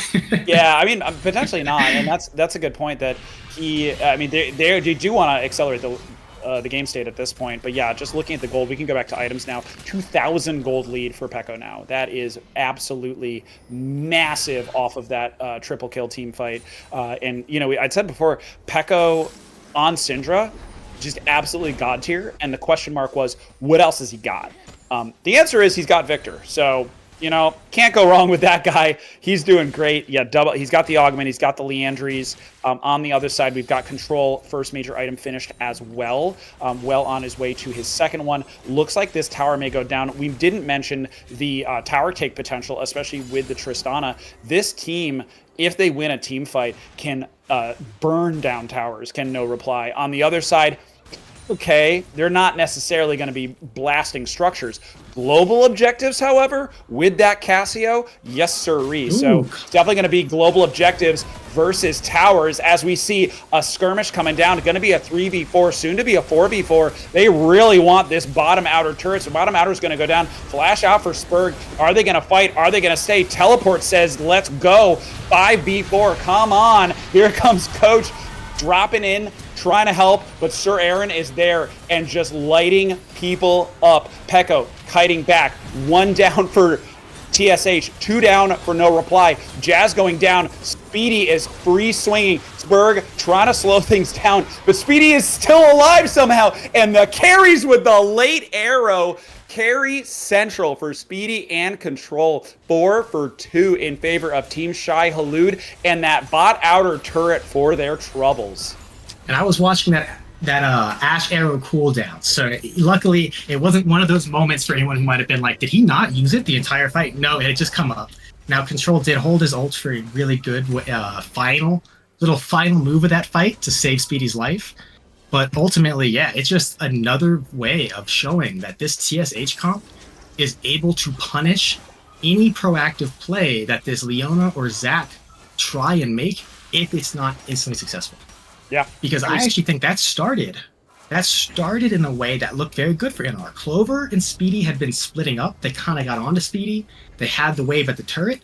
And then you see this Ashe and this Amumu just walk them down. And it's just so hard to outpace this Ashe slow. Yeah, it really is. And we saw, I thought Sir Aaron was just going to carry that fight straight through, and he just took a face full of damage. That is also the power of the Cassio, if she can get Revan, and her and the Ashe were humming. The Ashe free swinging. I think he got down to at least 200 health. We see Clover trying to lock Peko up. Peko dropping the gravity well, but Control is there, and Control is feeling himself at this point. Holy moly. There we go. Yeah, Peko, you might have gotten a triple kill, but, can't do anything if you're dead. Shut down on the other side of the map. Or from Speedy onto someone else. So we've got carries down on both sides of the team. 80 for TSH. Man, Peko down for no reply. And if I'm TSH, hey, yeah, Speedy, I don't want you to die, but Peko's down, so we take those. The question is, though, looking at these maps, we've got top outer still up, mid outer still up for no reply. On the other side of Shai Halud, all of their outers are down. So they're a little bit behind in the tower game. Not that surprising with the Tristana, but next global objective is about to pop. Team Shai Halud, they want these globals, and they can get them down in a hurry, but they need their carries. Their carries running to that dragon right now. And we're seeing a result of the fact that one side is looking to react to the team fights that the other one is starting. NR is looking for these pressured fights, which means they're keeping up the pressure in the first place and getting these turrets. TSH, despite winning, don't have the time they need to really push other turrets and get other objectives after these fights ends. Oh man, all right. We see Coach going in. He is able to lock up the front line, and it looks like they're just really comfortable with their front to back. Zac passive is popped, so front line is down. Sir Aaron, Bruiser, as well as Zacky Boy, Tank. Jazz pulling jerks in off of his pull. Oh, that is tragic. Peko getting a laser onto Control, but Control does not give a crap at this point. Third dragon going down, and it's gonna be in favor of TSH, looking totally different in this game too. 4-0 team fight win. And I think that's funny. I was just talking about reactive when they actually managed to proactively use the Ashe ult and force a great fight for themselves, getting the second dragon of theirs as they're able to really start putting the pressure back. Not just reacting, but able to really look to really start the snowball of winning the game. Now that's early, of course. It's only 20 minutes and the gold is even. But as of now, I think they're looking a lot more cohesive in these fights. Yeah, absolutely. And it looks like they're prioritizing the objectives that are working for them. So it's going to be, it's going to be Chemtech Soul. So that always makes things spicy. You've got the plants, you got a bunch of different stuff. But looking at the squad and how they're doing it, initially when Coach rolled in, locked up the front line, I said, uh-oh, that's not good. You don't want to drop all your CC and let your Tristana and the Victor swing freely, but just Control and Speedy absolutely melted them.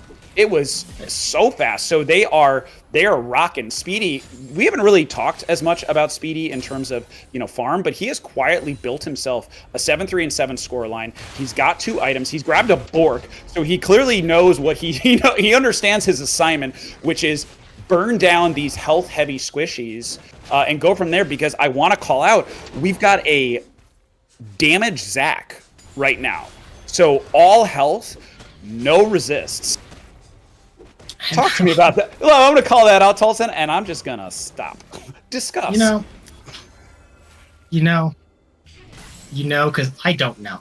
I'm that way. I really don't understand Zach builds in general right now. I think it is risky not to have this frontline threat when your Leona is obviously very far behind in 1 and 7. It's apparent that having her as the only type of surviving threat, I suppose is the best say, is not really working out. Now, I do want to point out, you mentioned Speedy. Oh, I guess I'll wait till after this dive. Oh, yeah. After this dive, we see Teleport coming in. Sir Aaron is trying to stall as long as he can. Does a great job getting his rotations off. Pops his ulti immediately. And he's just going to be sustained steady on this one. They're going to turn this one around. Pekko is there. And it is going to be a 2-for-0. Soon to be a 3-for-0. Bush League coming to get into the party. But yeah, you got to be really, really careful when you're going to dive in Aatrox. Because if you're not careful, 3 people will die and you'll lose Baron. And they have anti-heal on the side of this Alistar. But frankly, if you're going to miss Ashe ult, then I think you better be very, very careful trying to dive Aatrox. Now, Ashe did have exhaust, and I do want to point out that Ashe did build Krakenborg rather than any IE or something, which I think is heavily contributing to Speedy's strength in this game in a positive way. Unfortunately, Oh boy, yeah, that's the damage flashing over the wall for control. Rampage, double kill, mid-outer going down. Great vision, whoever dropped that ward. If I can get a producer, let me know who dropped that ward, because congratulations, you just earned yourself a double kill on your mid laner and mid-outer. That was real gross. It was Clover. Good job, Clover. Great vision. Talk about needing that, right? You just go 0 for 3, you just lose Baron, but you're able to take both carries, really. Sir Aaron is really up here in the top lane being a carry, but these backline carries, taking them both off the map to make this siege harder, man, that is really a breath of fresh air for Science TSH. Yep, and just when Control breathes a sigh of fresh air, Zach chokes him to death. So, you know, had to burn the flash to get it. Control doing his best, trying to kind of last as long as he could to let his team to come help. Not able to do it, but as you said, it's a huge turnaround, especially dropping that mid-outer. I always like to say this. You know, Tower, I always look at Towers as vision, right? It's not just about the tower itself. It's not just about its ability to reset the wave. It's about the fact that now you do not have that vision in the mid lane, and the enemy team now has access to your jungle through that mid lane. So got to watch out for that. But once again, 24 minutes in, game is still anybody's at this point. 1 minute to next dragon. We've got Soul Point for TSH. They are really rocking and rolling. On the other side, it's really all about Pekko. If Pekko and Sir Aaron, give him credit, he's doing well himself. Pekko and Sir Aaron can get a solid fight. Go get him. But right now, with that Cassio and Ashe, they're going to be able to melt a standard front to back unless they get exploded. And right now, great security detail on the side of those TSH frontliners, absolutely wreaking havoc and making sure that Speedy and Control stay relatively untouched. Now, it's a little while back already, but I am surprised Sir Aaron just kind of let Jazz live up there in the top lane. He had 2 levels up in Baron, and maybe he was respecting the wards, but I was surprised that he didn't look to engage as the team fight starts to go. Yeah, and Sir Aaron actually getting caught out. Great delayed ulti from Coach Sir Aaron, however, sustaining through, showing just how much damage you can take with this Aatrox. Jazz is actually winning the 1v1, and Shannon Crystal, as soon as he comes out, Speedy with a little see you later poke, that's going to be a dead Sir Aaron, and No Reply cannot fight this, and it's going to be Dragon number 3 and Soul Point for NR do still have TSH. A lot of their important actually, ultimates. Sorry, Tolson, hold that thought. I think we got a steal attempt. Here we go. Not going to happen. Coach actually going to be able to get that one, and passive popped for the Zac. Jerks going in, try to make something happen. Not going to happen. Jazz with the bonk. Jerks goes down, and we're going to see a full rundown. Speedy goes down him. Speedy's able to knock down another kill. That's a killing spree. That's a double kill, and that is a 4 for 2 in favor of TSH, along with the Dragon and Soul Point. Maybe Pekko can get this, but nah, I don't know. Well, yeah, Speedy's like, I think I'm good. So they're gonna take what they can get. They're gonna walk away. A teleport going down defensively from Pekko to try to hold this inner. Oh no, he's actually just gonna run back to base. Okay, great play from TSH, and they're looking real good and potentially able to take this mid inner. So with the exception of one fight earlier at Dragon, I think that this game can be summarized as the team to engage is the team that is losing. And not just engage, but I mean proactively moving into fights. Like you see Sir Aaron proactively moving into this fight, and they end up losing, but then they also NR try to contest that Dragon when it's already late, and then end up losing. Meanwhile, earlier, TSH lose the Baron when they try this dive top. So I'm interested to see if that trend really continues, or if one of these teams is going to proactively take control of a situation and benefit from it. Yeah, it makes you wonder if they're going to slow things down a little bit, because even that play still seems like there's a little bit of adrenaline kind of coursing in, where they need to manage their mental a little bit more, where they make a play, it's cool, and then they're kind of riding high, and then maybe say, oh, we can take more, and it looks like just a little bit of greed and a little bit of maybe a little bit of a vibe check, where you say, hey, let's play within ourselves. Yes, we made a play, but it's, you win a game of League of Legends brick by brick, and you got to be careful that you don't try to build too fast, because if you build too fast, the entire structure is just going to fall down on your head. Brick by brick. I'm trying to think of how I would react to that phrasing. Something along the line of, you win a League of Legends game by like throwing your bricks at someone, and then whoever dodges more wins, or something like that, because I don't know, I just think people like throwing things, whether it be bricks or games, series. No, that's somewhere that's along very those true. lines. That's fair. I'm actually borrowing a tennis analogy. That's how people used to say, that's how you win.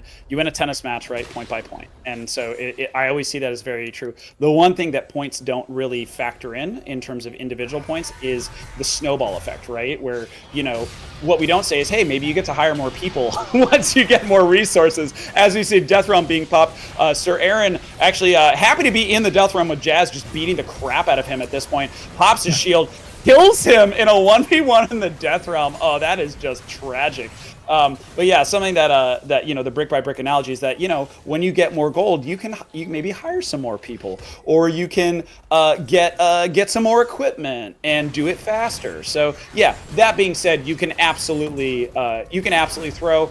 I haven't really figured that out on this analogy, so if anybody in the chat can figure it out, go for it. Otherwise, that's my story. I'm sticking to it, as we see Speedy and Coach trying to fight down Spurg. Pekko is there. See you later, Coach. See you later, Speedy. Oh, gosh. Maybe let's not do that. Gosh. And that's another example of them overextending a little bit too much, and that is going to be a potential inhibitor. All right, just going to be the inhibitor turret. The base is broken for Team Shai Halud. Team Shai Halud needs to chill, because they are about to, speaking of throw this game, and they no longer have the lead. No reply in the driver's seat, and they're going to pick up this Baron. Yeah, my question isn't really just overextended, what were you doing in that situation? It's, why were you even there? You still see NR pushing top, Baron's coming up, there's no dragon up, there's nothing to really play for. And you're going to let your most important member at this point in the game, your jungler, who is the only person that can really contest Barons realistically, get picked in an area of the map that really there's no business being there, while you're giving up your topside turrets. So really now NR end up with this Baron. They get a reset. They're exactly where they want to be with this dragon coming up. And we'll see if TSH can really secure this soul, or if they're going to have to give up the dragon. Yeah, this is a total turnaround from what we just saw less than 3 minutes ago. Team Shai Halud looked fantastic. They looked like they were going to be able to just take this lead, build on it, and make something happen. But it just a couple of mental lapses and a couple of overextensions from them really paying for it, because both of these carries are very low mobility, and if in the wrong situation, especially with an Amumu that isn't as beefy as he would like, and an Alistar that is situationally beefy, they need to be careful. They need to be, as a unit, front to backing, contesting these objectives. I like where they are right now, but once again, as you said, the Baron is up, and Sir Aaron is just trying to punch it in down into this mid lane. Could potentially just walk in and get it. No, he's actually going to teleport into this bottom lane, and he's going to walk in. So let's see how long no reply can last, but it is a total pinch, and Sir Aaron is here.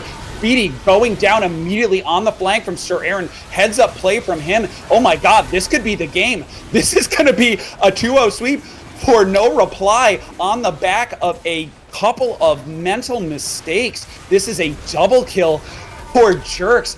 That is an ace. A clean, that's the game. Not a clean ace, a dirty ace, but that's game 2 of this best of 5 going to no reply. Oh my god, what a turnaround. Yeah, I think if you had said 3 minutes ago one team would end the game by now, we would be probably doubting it. But really, NR did. Once they got a lead, they just took control of the game, and it looks like they're going to end. Wow, yeah, they really are. That is insane. Team Shai Halud, such good mental strength to come back from that game 1. I call it a catastrophe, but it didn't look great. Locking in, looking good. They were in a position to win, and just just like that, it's gone. And no reply, are up 2-0, and we're looking at a potential sweep in this quarterfinal.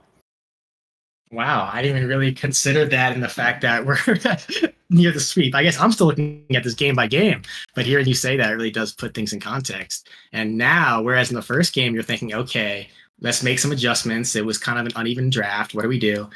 Now you're starting to feel the pressure. You got a draft you were more comfortable with, was easier, seemed better, and the game just kind of falls apart on you in all about 5 minutes.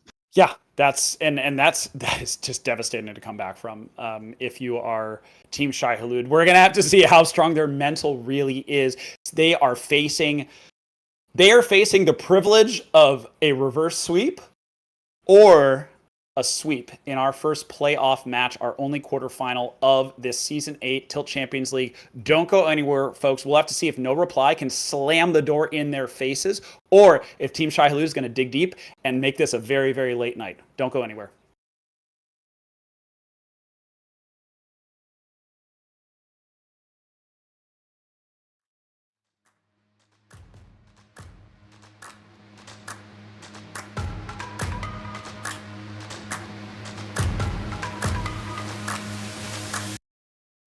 Y'all sit back and watch me speak. About to take over your screen. Talking Bulls in 93. Talking mom, I'm on TV. Y'all know all I do is me. All I do is me. Y'all sit back and watch me speak. Y'all sit back and all I know, my money green. About to snap and make a scene. My cup off and make us free. My cup off and make them scream. Go back off for TMZ. Y'all sit back and watch me speak. Y'all sit back and watch me speak. Y'all sit back and watch. Watch me. Watch me. Watch me. Sit back and watch. Sit back. Sit back. Sit back. Sit back. Money long, nothing on credit. I got style, don't catch no feelings. All this bread, ain't got no lettuce. I got style, don't catch no feelings. Watch me. Watch me. Sit back and watch. Sit back and watch. Sit back and watch. If it ain't got style, I ain't with it. I ain't with it. If it ain't got style, I ain't with it. Look, if it ain't got style, I ain't with it.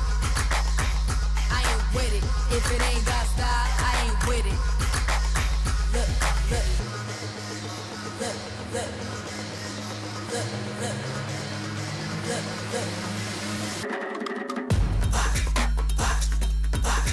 watch me. Sit back and watch. Watch me. Sit back. Sit back. Watch me. Sit back and watch. Sit back. Sit back. Sit back. Sit back.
3, 2, 1. Are we live again? We're going live right now. All right, we're live. Hey, everybody. Welcome back. It is game 3 of our best of 5 series against Team Shai Halud versus No Reply. This is season 8 TCL. This is our only quarterfinal. The winner has the privilege of facing off the leash. So we're either going to see the battle, the partner battle. We'll have Control versus I'll Take Mid, or we're going to have Payne Pecco having to deal with I'll Take Mid. Either way, someone's got to deal with I'll Take Mid. Will they? Who knows? And even if they do, they still have to deal with Caridian. Either way, that's the semifinal. Here's the quarterfinal. We are into this one. We're ready. Production's ready. The players have been spamming go, go, go. So let's get into this. And have they started the pro draft? I do not have a link, so I did not see it myself. Well, no, they haven't. They're actually, I appreciate, thank you players so much. I begged them to not start the pro draft until we were live again. So we are into it. But yeah, Tolson, we were talking about game 2. It was all right. We're on the clock. First ban coming out from Team Shai Halud. Team Shai Halud opting to stay blue side. And I believe they've been blue side all 3 games. So they're sticking to what their plan is. But game 2, they looked a lot better than game 1. Much stronger draft. And frankly, I thought they were gonna take it until they just decided they didn't want to win the game. I definitely think that the Amumu pick should change. It could work. The comp was not bad. But unfortunately, I don't think this Mordekaiser is really giving you the pressure you need in the top lane. And what you really saw and how NR was able to turn that game around so quickly was TSH had their 2 threats. Outside of that, very little damage and very little threat existed. So once NR managed to find those 1 or 2 good picks, the fight was over. Ooh, I see your face on stream here. So. Yeah. Well, okay. So I'm intrigued. That is my I'm intrigued face. I don't know whether to be excited or confused or concerned, but we have a first pick Ornn and a Mordekaiser ban. So Urgot is still on the table, and Jazz says, all right, I have so much experience playing Ornn. Ornn gives us free gold. Let's do it. Give me that Ornn. I'm going to do my best. And he's played a lot of Ornn in TCL. I've casted a lot of music games with Ornn, and he's a great Ornn player. I don't know if Ornn is necessarily good right now, but I do know that in organized play, he gets a ton of free gold. And on the other side, Bush League says, yeah, just give me Leona again. And that's good. I mean, they're giving him his Leona, and he's looking good. I think that TSH's bans are okay. I'm a little concerned that you have to ban the Mordekaiser when you're not first picking it. But I do like the Ornn pick more. I think the Ornn gives more intrinsic value to his team in a matchup where Sir Aaron looks to be the top laner who's able to get that priority and that control over the game. Yeah, for sure. Ooh. And there is, that's a hover. He may lock it in. Like you said, Sir Aaron just wants to exert his authority, and there is no greater exertion of authority than Darius in the top lane. Instant Zeri pick on the side of Speedy. So Speedy has decided that he's going to electro skate his way across this map, and a Yasuo snag. So that's probably going mid lane, right? I'm not sure. Right now, my brain is kind of exploding a bit here. Oh my God. Well, it's going to continue to explode because Samira just got locked on the no reply side. So we can just keep this rolling. If you would like to try to pick up the pieces, go for it. But we've got Yasuo on the side of Team Shai Halud, Zeri and Yasuo, very quick picks, and then Samira on the side of no reply. So that's probably going to be a Jerks Samira. So hyper kill lane, bottom side, and Nocturne ban, and we're back into secondary bans. But yeah, what you got for me? Zach, Zach ban as well. So, that's actually a key one. I want to call that out before we keep going. I was going to say, you're going to see the Diana ban for sure. In fact, this really confuses me, if Coach can play it at all, I suppose. But I don't know why you ever pick Yasuo here. I don't think you're ever at risk of having Yasuo banned. And I can't see a world where picking Yasuo later isn't just better. Because again, maybe you pick the Diana there and then you pick the Yasuo, because that's just such a strong 2v2 combo that really in 5s, if you don't have something like Diana, I'm not sure why you'd ever really pick Yasuo. But we'll see what ends up happening. Yeah, I was going to say, I'm trying to figure out where the magic damage is coming from on Team Shai Halud. Okay, instant Yi snag, and then Karma. Wow, what is going on right now? Okay, so we've got us, and then Pecco grabs his Syndra. All right, so I'm gonna throw this out there. The mental game of League of Legends is something that I am fascinated by because I watched this game. I've watched people become heroes in this game. I've also watched people's heads explode in this game. I cannot tell if Team Shai Halud is trying out some wild and wacky strategy that's actually going to work, or if they're just totally mental boomed and they are just YOLOing it. Because No Reply's comp looks great. Team Shai Halud's comp looks strange is the term I would look. And really really AD heavy, which may not be a bad thing, but whoa, they are playing with fire on this one. They are, and I'm taking a second to really collect my thoughts because I agree with you that I'm not sure how much they really thought this was good and how much they really just wanted to kind of have fun and perhaps the last game. Because, yeah, I mean, now your only knockup for the Yasuo is this Ornult. And I still just go back to, if it's not for fun, and you're not just doing this because you want to look cool, you just never pick the Yasuo here. Like, you pick the Karma or you pick the Diana if you're trying with a Yasuo pick. So, honestly, I don't want to put too much effort into trying to figure out what their comp is because I don't think they put much thought beyond fun into it. That doesn't mean I don't think it can't win. But I'm just not going to spend too much remaining brain power as I fall asleep on why they did that. Now, the Irish comp, like you said, is pretty consistent. It's pretty solid. They pick the Vi, they have it for the Yi. The Syndra, you have a Comfort Samira pick into a bot lane that doesn't have any hard CC.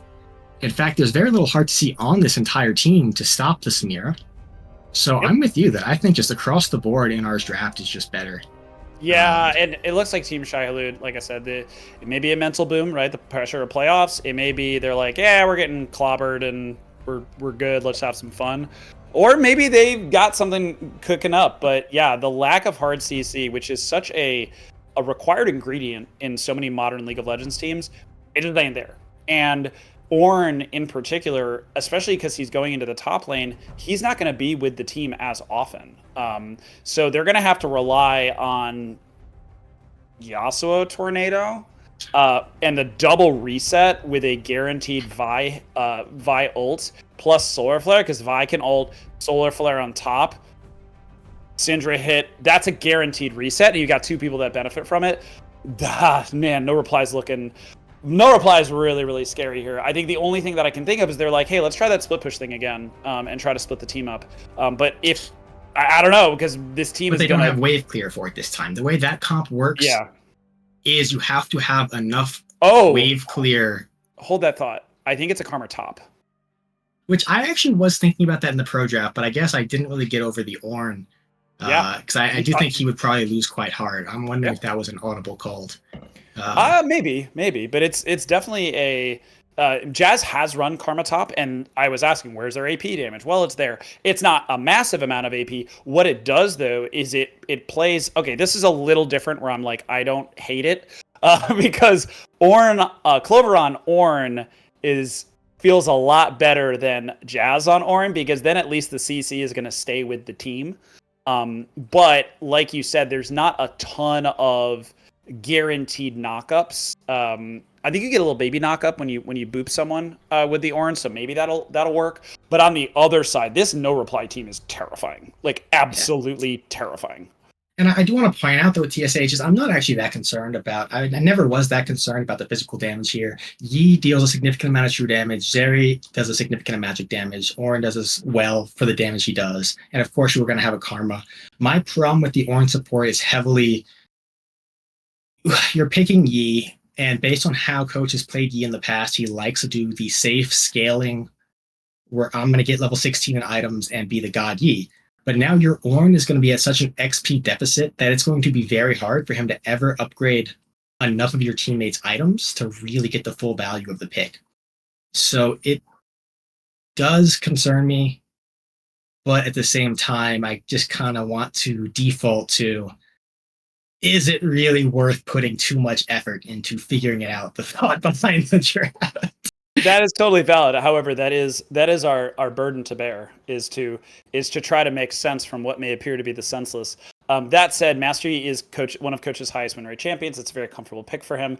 I can see the theory behind it, and especially with the speed boost, right? Zeri being a hypermobile, Yi benefiting from movement speed. I could see them going for a little bit of a death ball, and also the just being able to kind of ignore the backline. Let's talk a little bit more about this mid lane matchup, this Yasuo versus Syndra. And how that could potentially work, because they clearly gave Peko Syndra. They swapped out the Syndra ban for the for the Mordekaiser. They did not ban Syndra in the second round, opting to hyper ban the jungler. They decided that, hey, if we hyper ban the jungler, that's going to solve our problems. Peko has been lights out on Syndra every single time he gets her. So let's talk about that mid lane matchup and kind of the calculated risk they are making. Well, of course, and I'm the first to never discuss mid lane matchup in isolation of the jungle matchup, because I do think both of NR's mid jungle should be able to have prio together and move, just due to the fact that they have that CC, they have the range, and they have a chain CC, I really should say. Because you have the Syndra into the Vi, who's going to set up ganks really easily. And Yasuo is going to be able to scale and look for those mechanical outplays on the Syndra. But early especially, I don't see the lane going in favor of control. Just due to the fact that he's going to power farm, if nothing else. And Vi is always going to be around and able to threaten control. So either great vision control is needed, or Master Yi is going to need to hover around a little bit more in case anything breaks out. Yeah, it looks like they're definitely going for that mid-game scaling comp where Karma, relatively safe lane, they're just going to leave Jazz on an island, and Yasuo maybe just trusting control.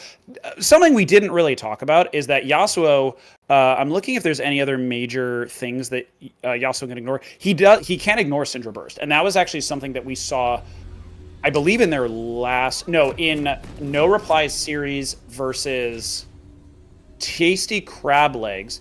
Abarn ran a Yasuo, and it was Yasuo Braum with IREP. Hey, shout out to IREP in the chat. IREP, I don't know if we can Gamba, but Hippo, spam Hippo. He will do the things. I just shout into a microphone. But unfortunately, he does not know how to do it. Apologies, folks. I know, false advertising. 30 seconds in, we're going to see another level 1 stack on the side of Team Shai Halud, potentially going for some shenanigans. They're going to just walk up to Jerks. Jerks sees him 5 point. They were able to knock that ward out. So early ward victory going to Team Shai Halud. Go them. But looks like it's just going to be a safe start. But something I wanted to call out is Tasty Crab Legs used the Yasuo plus Braum as a way to keep. All right, a little bit of pokey poke. Wow, they're going for it. Control is going in. Bush League is a little bit out of position. Forces the flash out from Bush League, so a potential level 2 hyper-aggressive kill lane, especially with the exhaust from Jerks, maybe not as on the table as previously hoped for. And Team Shai Halud actually has the deep vision now, and they're just going to try to force these guys out. This is weird. I'm here for it as we see the knock-up from Clover. Yi actually going down, Coach going in. I hear an exhaust being popped on the bot side. Control's actually going in, gets for the flash, gets the ignite. That's going to be a first blood to Yasuo. So a YOLO Dolo level 1 as Speedy is on the wrong side. His flash is down, so he's going to go down as well. So 1 kill, first blood going to Control, but Speedy pays the ultimate price as we are into this laning phase finally, and both top laners able to get back in no problem, as we see Clover being kind of chased down the river by Samira, trying to kind of buy some time. But I'm not quite sure if Speedy's going to lose a whole lot outside of his double summoners as the lane is pushed in, but definitely going to be level 2 in favor of Jerks and Bush League. But outside of the flash, Jerks has no summoners. Yeah, I'm a little concerned about how much I'll be able to talk this game based on this level 1, as we already go into this trade up top lane as Sir Aaron hits the apprehend onto Karma. And man, if this is already starting off that poor, it's looking like it could be a rough time for the Karma here, as I expected Darius to go for a dive, but there's just no stopping. Yeah, we are. Yeah, we're going to see exhaust going down, so Clover saving one last piece. Jazz playing it safe. He does have that teleport still, so he has the teleport advantage, but it's a Darius lane. You don't win a Darius lane, period. You can handshake a Darius lane, you can try to not die in a Darius lane, but you don't win a Darius lane. Those base stats are just Darius stab. Well, yeah. No, I think it's possible. I think Karma's one of the champions that should be able to really kite him out. But as you see, Sir Aaron just walking up and hitting the E. I mean, if that's allowed, then there really is. Like, he canceled his auto attack right there. So Aaron canceled the W on Jazz for the kill. That is unfortunately. Yeah, that's rough. So Jazz is going to be farming in her turret. Appreciate the objective timers. Thank you so much once again. Big shout out to Hippo, hanging out, doing the production thing. Control has the first blood, but actually didn't back because he has the ignite and not a teleport. Meanwhile, wow, really aggressive jungling from Coach, but I think a little bit out of position. However, Speedy is there, does have the health advantage from Jerks. Jerks having to flash out, having to run away. Coach, though, looks like he's just going to try to channel his way through. Bush League going low, but not dying. So Coach just dies for free. Pan Pico landing another stun, and this is not what they wanted. Another reset onto Jerks. Jerks surviving, getting a kill, 2-for-0. Bot lane going down, jungle going down, and this is going to be a 4-for-0 in favor of no reply. Yikes. Ooh, unfortunately, oh no, this is good. Do. Yeah, this is absolutely positive for Jazz. At least it was before he took a full face of a Q, and now he's dead. Just kidding. Go ahead. I think I will take every second that's available to me in this bloodfest of a game. So actually, as interesting as it looked, I think Coach and TSH could have made that fight a lot closer. As we see Control looking to go on for a short trade with Peko. Just a trade, nothing more. Except Coach really did look like he got a little tunnel visioned and didn't let the fight play out slowly. Instead, really just queuing into the middle of them and walking at them. Which before Control really got there. I think that fight had potential. But unfortunately, potential doesn't matter. So now we're looking at a game state where you're already 2.5, almost closer to 3k gold behind at 5 minutes. Yeah, that is no bueno if you are Team Shai Halud. And yeah, you said it. The Control team, you play around Control. It's Control. You play around him. And so Coach maybe a little bit over aggressive, maybe pushing things a little bit forward. Maybe he saw the low health bars and saw Jerks and said, "Oh, we're gonna win this one." Unfortunately, Yee's really, really bad at fighting in more directions than one, right? Once he picks a direction, he just kind of goes in that direction. He's actually very much like a Dota champion, where he's just gonna like walk, auto, auto, and then do some silliness. But yeah, unfortunately, Coach picked the wrong direction, opting not to fight back. That's scary. And yeah, Sir Aaron, really good discipline, waiting for the snare to hit. Auto R, and he's dead. Oh boy, that's a dead Jazz. And unfortunately, Sir Aaron just owning that top lane matchup in this third one and just really taking it to Jazz. And Jazz just has not had an answer for Sir Aaron he's matter picked what up the matchup. boots now. Yeah. And frankly, I think he should have probably just looked to start boots level 1, or at least before tier. Because this matchup is really all about spacing. And if you're letting yourself be walked down by the Darius E, you've got to do whatever it takes for that to not happen. So if that means buying boots, you buy boots. Because this can't continue, or there really won't be any hope. Just do this Darius pressure, shutting down the side lane. Yeah, no, absolutely. And it's so much of it is the spacing and making sure also you don't get hit by the edge of that Q. Good stuff the sustain, and we saw that in the fight as we see also Control dodging the stun. It is a 1v2 situation. Control does have his flash, trying to hold it as long as he can. Wow, does get the turnaround ulti, and it looks like Coach is going to be able to get the kill. Going to try to chase Pekka around, but does not have a red buff, and he's Yi, so yeah. Oh well. Unfortunately, Control, I don't know if he didn't have Wind Wall, or if he just wasn't able to. He had used it already. That's really unfortunate, because with that, with blocking that ulti, he would have been going. But here's the spacing matchup that you were talking about, that if Jazz is able to kind of get what he wants. Oh no, and Sir Aaron is dodging. Oh man, Sir Aaron not able to land anything. That's what the Karma lane should look like against the Darius. And unfortunately, Jazz was 0-2 before he did it properly. Maybe it's the boots. Yeah, it really is largely that. Darius hadn't bought yet. He's going to get the boots. He's pushing back. So it's going to be okay for Sir Aaron, not what you want to see when you're 2-0 Darius. But once again, I can't talk as we get into another fight in the bot lane. Yes, we are. Jerks is actually, has the armor broken. Control is there, tried to make something happen, but Jerks is able to ignore that. But there is a push down, and looking at the game state and the lane state, bot lane not really even, unfortunately, because of that really brutal fight in the enemy jungle. So Samira and Leona revving up and ready to go in the mid lane. Control also fairly behind. So Team Shai Halud across the board just really behind, with the only saving grace being the E power farm. So potentially we can check back in 15 minutes, but if I'm them, I want to press the pause button and just let things, kind of let things slow down a little bit. Although coach is not listening to me because he just wants to fight. Stun going down, Spurg going low, does have the blast cone, gonna try to get away, but Speedy gets him over the wall. Nicely done by him. So that's going to be a dead Vi. Dragon is up. Blue pings for Dragon as well. There is a scuttle, so they're going to be shown, and they're going to go for it. And Control's going to go back to lane, try to maintain Pekko and keep him pinned under turret. So this is going to be first Dragon going to Team Shai Halud. That was a really good win wall by Control. It actually saved it, didn't save their life, but it guaranteed the kill. As that Syndra E looked to be stunning Yi and Yasuo, and letting Spurg get himself out there. So the win wall securing the kill leads to securing the dragon. And now TSH, despite this gold deficit, looks like it has signs of life. Yeah, they absolutely do, and it is tough to have a 2,000 gold deficit this early. But you got to build on it.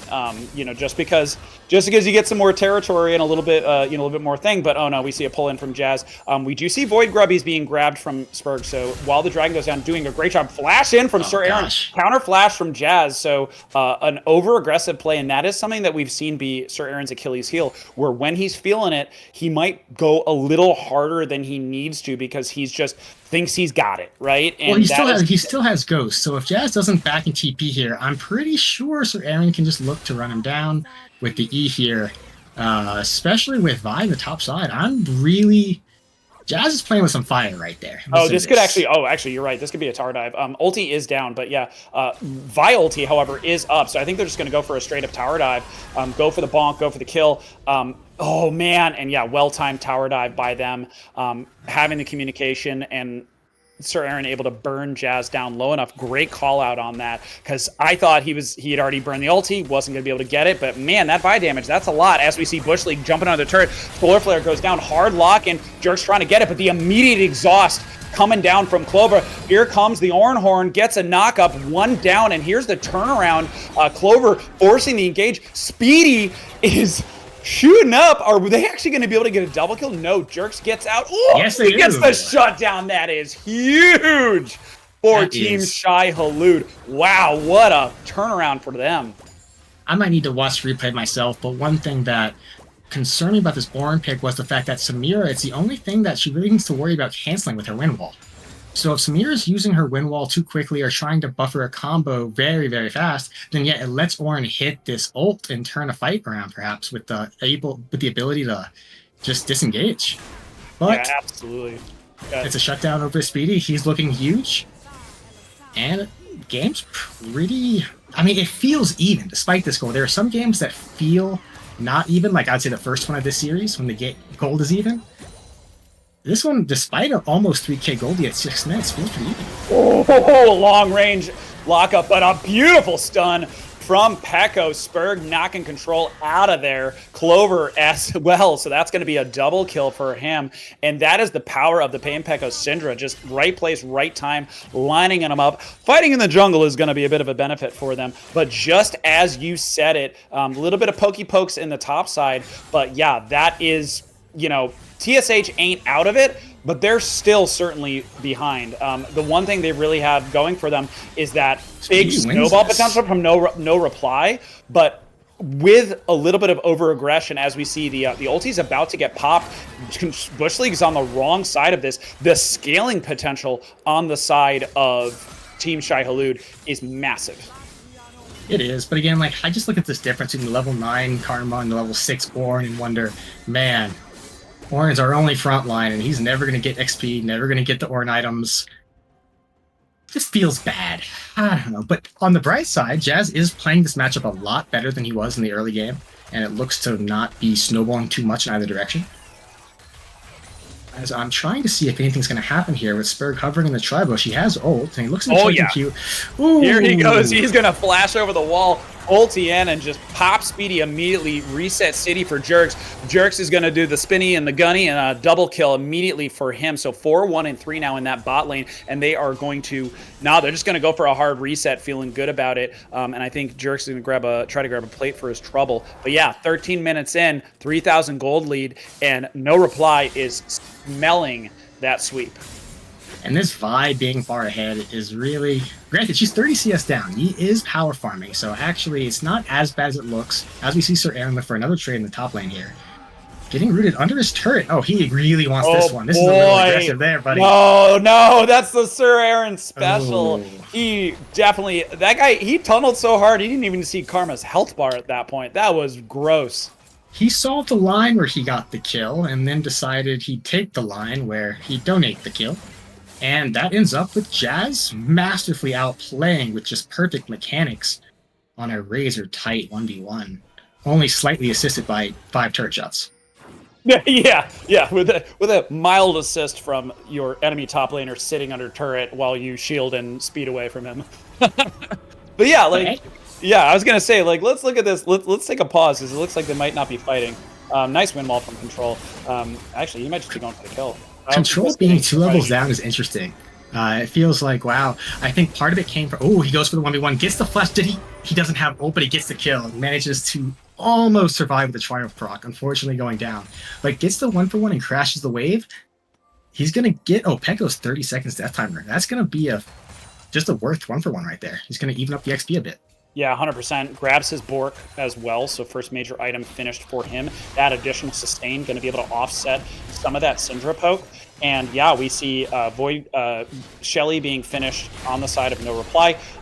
While all of that shenanigans were happening, second Dragon going over to Team Shai Halud, and it cannot be stated more how fast double Bork, coach and Control are going to be able to knock out those double objectives. In the top side, Spurg is there. They are just living in this top lane. Instant kill, gonna slam it in. I will say, it's great to see them doing that, but it's Karma. She's it's probably first turret. Kind of do the Karma things. Yeah, he did just put down the Herald, so it looks like it's going to be first turret going over to the Darius, which will be huge. I would agree in isolation, but again, yeah, this Darius is such a threat in the side lane as long as he manages to maintain the Grubbies. pressure. I forgot about the Grubbies. They also, they're just pushing this thing down and just trying to accelerate in because they got Shelly plus Grubbies. But oh my God, is Coach gonna? No, he's not. That would be. Ooh, he got close actually. If they hadn't gotten all the Grubbies, I don't think that the tower would have gone down. Definitely, it was such a Grub hub diff. Now it's going to open up the map a bit, which in some ways is going to make it safer for Karma if Sir Aaron chooses not to run, but we see the Ornal coming down. Yeah, Ornar coming down, and Speedy is there, going to flash in, gets exhausted, teleport comes in as well, and it looks like, oh man, the jungler and support on the wrong side of the map. Control coming down, trying to take care of Bush League. Bush League able to jump over onto him, gets the stun down. Pekko is hovering. This is a 4v3, 5v3 now in favor of Team Shai Halud. No dragon is up yet, so the question is, what objective will they take as a result? Clover is backing off. Speedy is yelling for it. Yeah, they're going to go. They need to take something off of this. Control needs to be careful. He does have some support slightly behind him. But yeah, it looks like it's going to be bot outer tower in favor of Team Shai Halud. But while that's happening on the other side of the map, Sir Aaron pushing for free, and Jazz is just hoofing his way back. Thankfully, he's Karma, so he can definitely hoof. It's a bit risky. Okay, Sir Aaron takes a step back and doesn't try to overcommit this time, which is good. But luckily, that worked out well for Jazz because the wave wasn't crashed until just the time he got back. So he ended up not missing much. Darius didn't be able to put much pressure on the map. And it's going to even out as we see 3 people flashing in for the Samira. Yeah, Samira's able to dodge that, but gets ignited, and there's the damage. Holy moly. See ya later, Samira. So that is going to be a dead carry. We did see, the power of the Samira able to negate, potentially able to negate some of that CC, but you can't negate that much damage, and she just explodes. And that's going to be the question for Jerks is, can he make sure that he survives against his resets? Because if not, he's going to be in trouble. Jazz. Oh boy, yeah, Jazz is just having a rough day at the office. Yeah, I don't know what else to say. This is just brutal. I've been there, man. It's tough. It is. I mean, that's one of those things. When you see Darius disappear, you can't afford to step up past. You just have to AFK and type to your team, sorry guys, I can't play right now, and hope they don't flame you. because unfortunately, if you step up, that's going to happen. On the bright side, there's no objective up. They did get the Vi ult down. So and the Darius Ghost. So maybe there's a look for a fight here sometime soon. And it's not going to end up costing them too much, but it's definitely just another death you don't want to see. Yeah, and looking at the map itself, what the objectives they're going for, we're approaching 18 minutes. Dragon is going to be up in a minute.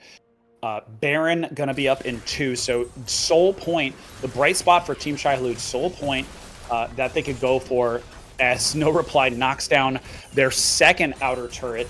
All except the bot outer turrets still up for No Reply. So Team Shai Halud, they got some work to do, especially that mid one. And as you said, Jazz can't really play the game. He can't push up. They were able to get some vision just to make sure that he can kind of push up a little bit more safely, or just communicate where the Vi is, because it seems like every time that ulti is up, Vi is just sprinting to Darius and says, "Hey, buddy, you want another kill? I'm just going to keep feeding you." And Sir Aaron is happy to take that. I have no idea what just happened. Neither do I. I wasn't really thinking about anything regarding... I was trying to think of a response to what you were saying until I saw this TP. And now I'm looking at a Dragon is obviously going to be contested to try and keep him off Soul Point here. But again, one of the biggest problems in this TSH comp is the lack of wave clear, so they're going to be able to get shoved in and have to give up control of this Dragon pit. So we'll see how they end up trying to fight into it to secure their own Soul Point. Well, you know, it's funny you say that, and yet it looks like the waves are fairly neutral right now. And looking at the starting button, they do have the Vi, right? The Vi can go deep, or they could just get control could just be that. Cernella's going to go in. There we go. The wind wall coming in. Yep, nicely done by the wind wall. Control goes in, big damage coming in, but they need to knock out this Jerks. Jerks gets the reset, goes down, double kill for him though. Pain Pekko in a really, really rough position, and Coach just slamming through this team, double kill for him. Finally getting the Yi game and the Yi fight in many ways that he's been looking for, and potentially the shields, heals, and speeds of Karma helping out 4 for 2 in favor of Team Shai Halud and Soul Point.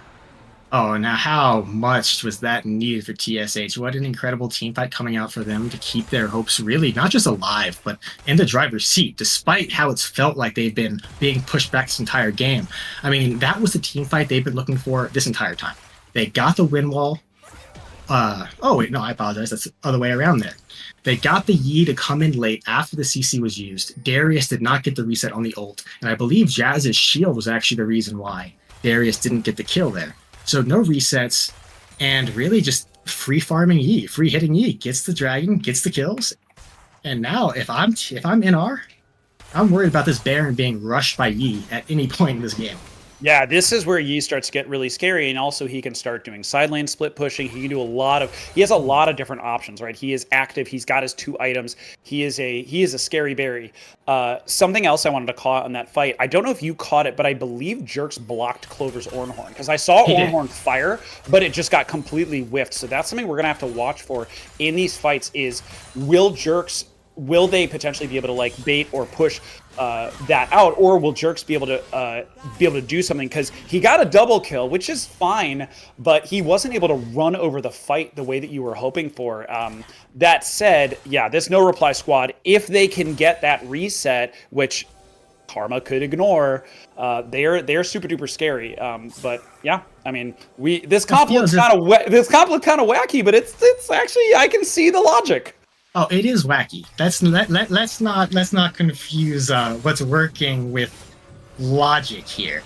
I think it is wacky. There's very little wave clear. There's very little of several tools you kind of need. But the thing to mention is NR's team comp isn't really answering the questions that are asked of them.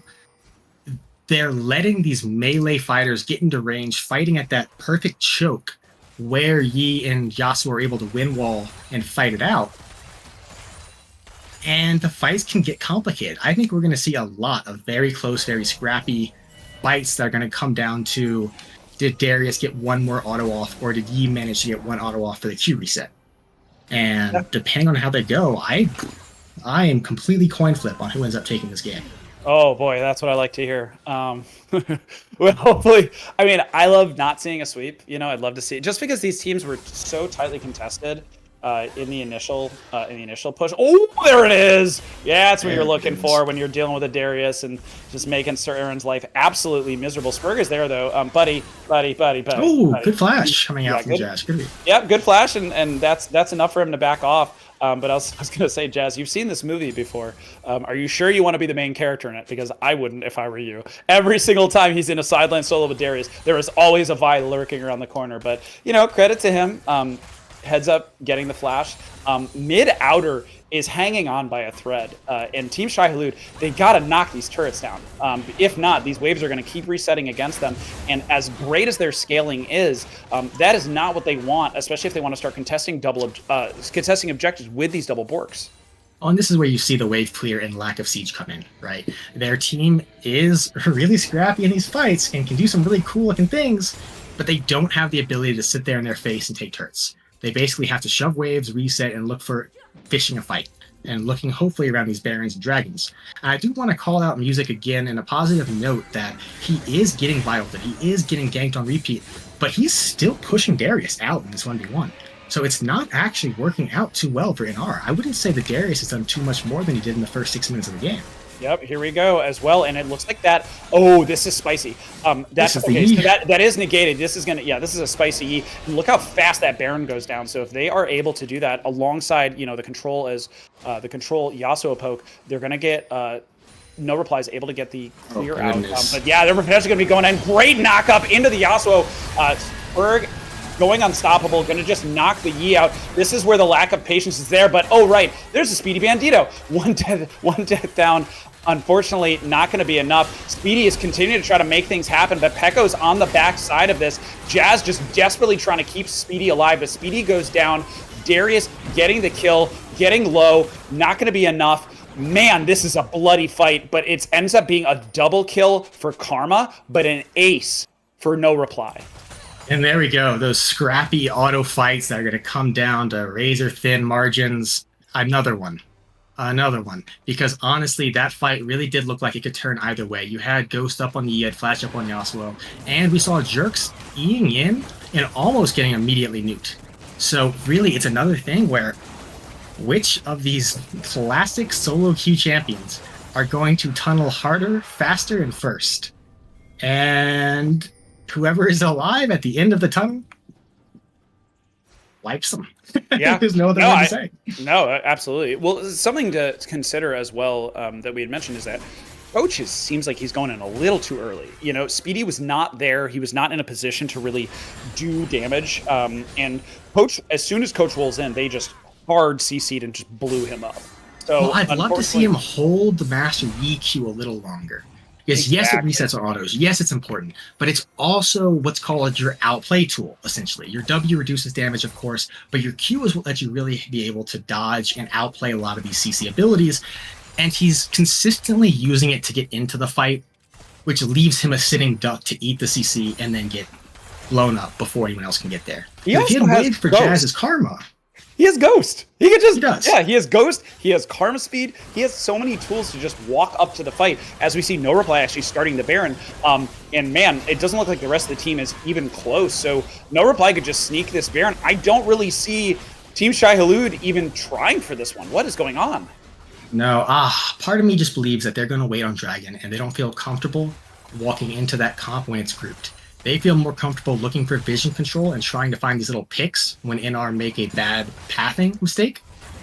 But just walking into the Leona buy when they don't already are, or when they aren't on the same page, they aren't comfortable taking.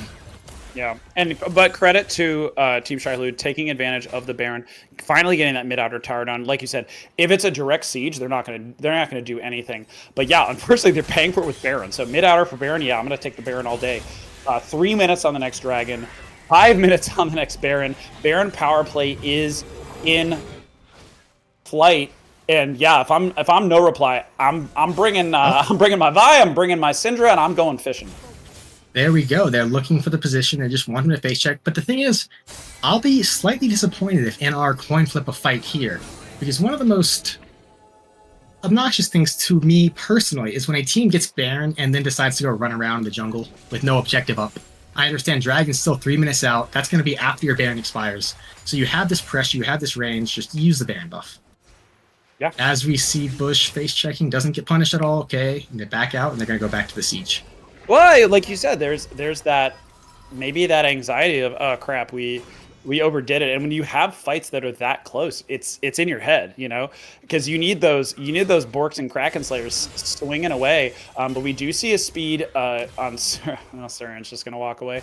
Okie dokes. Yeah, I mean, we got a little bit of an armistice, but yeah, just gonna be Siege City. And if I'm No Reply, I want that all day. That sounds great. On the top side, Control is applying some counter pressure, getting the last of the outers down, but inner being threatened big time. Jazz is there on the side, going to be able to get some good damage down onto Pekko, and they're going to be able to clear this one out, but one more wave is going, and Control, yeah, I got to give Control credit, doing a great job applying pressure on that top side, and potentially planting a seed of doubt in No Reply's head, forcing the Darius into the top lane to respond, and now Jazz is going down. So they do have, I will call this out, they do have a potential 1-3-1. The one thing, unfortunately, that they don't have is a jungler that can facilitate that incredibly well, because the Yi doesn't really have much in terms of, oh, there's 3 of us, we can skirmish. So the Yi is a fantastic skirmisher.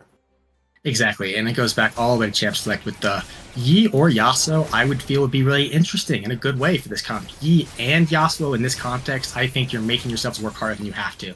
Now, one important call out though is both Darius and Syndra on those level 16 ults is huge compared to no one on TSH having those huge team fighting ults. So you're gonna have the Soul come up, ooh, as we see the Bio come down. Yep.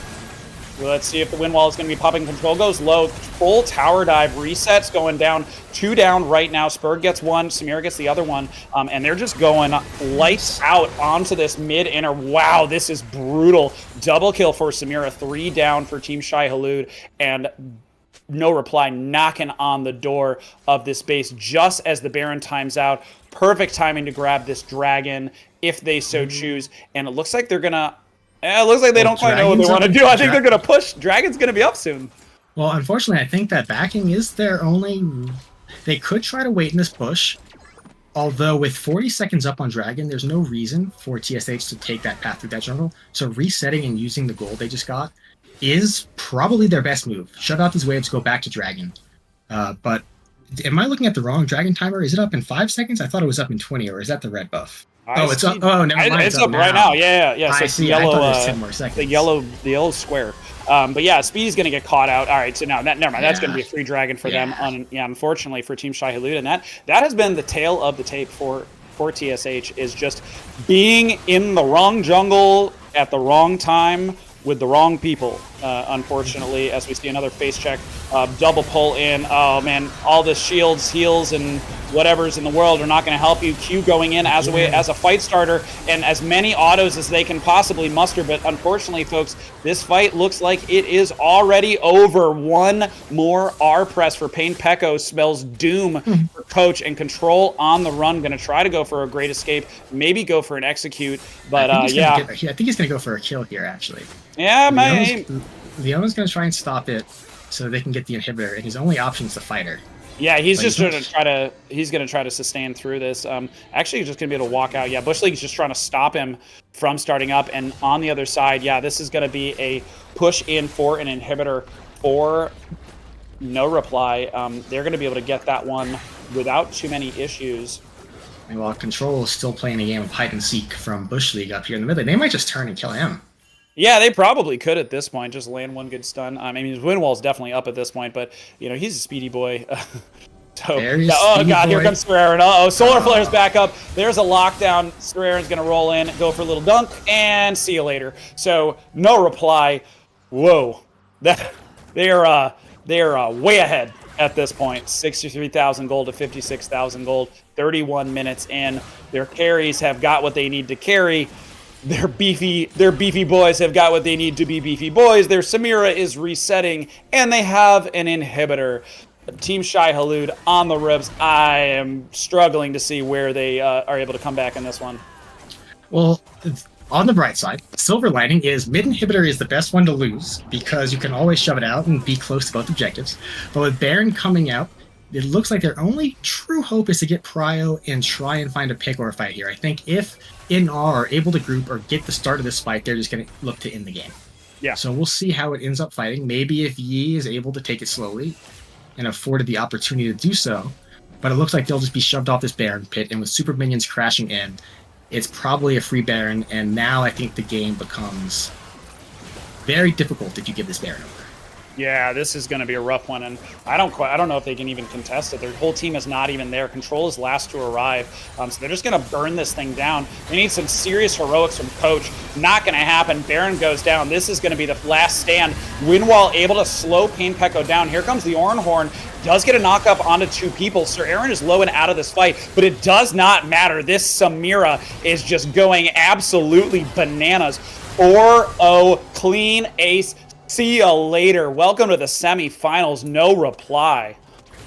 And that, without any type of exceptional circumstances, might be the game. It might be the series.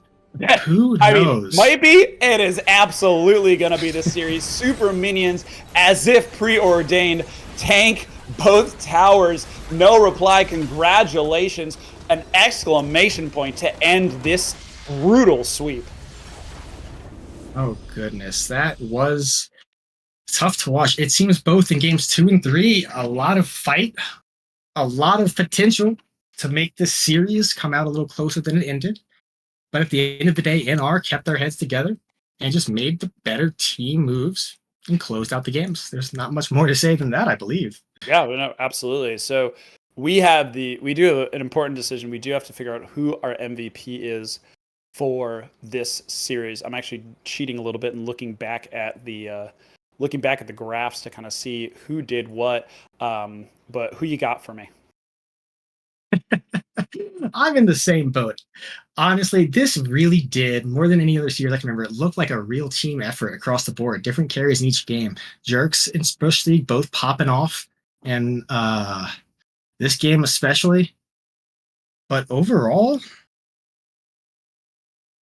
I couldn't tell you. I could have any person on this team make an argument for why they're the MVP. How about you? All right, I always look at game over game performance, right? How did each person do every game across the way, and kind of the overall impact that they made? I would say with the assignment that he had and the targeted bans, I think Pekko, I'm looking at his matchups all 3 games. He highest damage, 6-0-17, perfect KDA game 1. Game 2, 10-4-8 victor with that insane, like, the triple kill, and just kind of like flipped the game on its head in game 2. And then in game 3, they gave him Syndra, and he said, "Thank you very much. I will now be landing stuns left and right and blowing people up." Now, I could be convinced otherwise, but and I think you could make a strong case of Sir Aaron as well. But I would say the only reason I would give it to Pekko versus Sir Aaron is that I think Pekko just frankly had a harder assignment, and his ability to carry against arguably one of the best mid laners in the league. That to me kind of showcases why he would be MVP in this series. So I'm open to I also agree. Yeah. No, I actually agree the more I think about it. And the additional reason I would add on to that is I believe he was probably the only carry across the 3 games to not make potentially huge mistakes. The only one I can really remember would be the after Baron in game 2 caught with the Cassiopeia ult.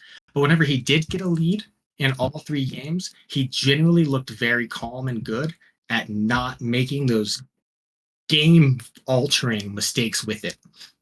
Yeah, no, so I completely agree. Great, yeah, let's bring him in. But yeah, he absolutely, he was the anchor, right? He anchored his team and made sure that he was able to, kind of do what his team needed him to do. And when you have a player like that, it frees everybody else up to frankly take more risks, where they're like, Pekko's got it, he'll carry. So yeah, Mr. Producer, we get Pekko in. Pekko, congratulations, you are MVP for an emphatic 3-0 sweep in our quarterfinal. Congratulations, how you feeling? Thank you. That just felt like our team just played so well that series. It was lit. Yeah. And our drafts were good too. Oh yeah, graphs look fantastic. They were so even. I'm used to them being so spiky, and everybody really contributed. And we were actually kind of agonizing over who to pick, and really we could have made a case for everybody, but what we said was, your consistency, and also just the assignment, right? Control's a tough cookie to lane against, to deal with, and you were able to kind of bring what you needed to bring and really anchor your team. So yeah, congratulations once again. Let's talk about the game. So game one, y'all just kind of went nuts. And the Lux pick, I don't think we've seen a Lux this season. Talk me through the pick and kind of what the goal was for the comp and how Lux fit in. Honestly, we figured out that if I'm just on wave clear mid lane, kind of get away with whatever we want. So just it like makes the lanes a lot easier. So I don't have to really worry about like playing the lanes well. Just get the wave clear going, just rotate when we need to. So Lux just kind of, I just googled the counter to their mid laner, and then just Lux it out to me. So you pick Lux. You gotta be kidding me! Really? Yeah, that's how we usually draft, because I don't really have like main champion or anything like that, or like champions I really play. Wow. So. Well, let me say thank you, first of all. Before I get into any questions of my own, I want to say thank you. I was starting to feel a little tired, so you helped me in my night earlier than I was expecting. So good on you. We win the game. That needed. That is generally true. Yes. But yeah, like you were saying, really team effort across the board. One thing I wanted to ask was, when it came down to those lanes, when you say you were just picking a counter pick, did you actually have any idea of how you were going to play with your jungler to punish it, or were you really just like, I'm just going to clear waves and wait for dragons? That's pretty much it. Honestly, I was just getting mechanic diff by control every single lane, but I didn't die, so I think it worked out for us. Yeah, good thing that's not what determines the game. Yeah, no, that absolutely. That's kind of what I saw as well. Was he would do cool stuff, right? But I would look down at the score sheet. I'd be like, oh, Pekka's farmed. Pekka's not really down in farm, and the turret isn't really low in health. So nice. Yeah. So moving forward, because game one was, we were watching, we're like, wow, there's a very large lack of CC, and y'all took full advantage with your press R comp. So nicely done on that one. Game two, bit of a squeaker. You had that triple kill in Victor in the bot lane from that teleport, but then it looked like Team Shai Halud had the momentum, and then they just suddenly didn't. So talk me through the call to set up that triple kill, and then what were y'all focused on in order to try to break that momentum? Because honestly, I thought they were going to level the series with that one, and they just did not. That was the bot TP one, or you double TP bot? Yeah. When you double TP'd and then you turned it around, because I think they went hyper aggro with the alley, and then y'all just flipped it. I honestly didn't expect them to keep going there, so I was just gonna push mid, and then I saw, I think Cassio flash forward. And we called the Aatrox TP, and I TP'd in too. It was just free.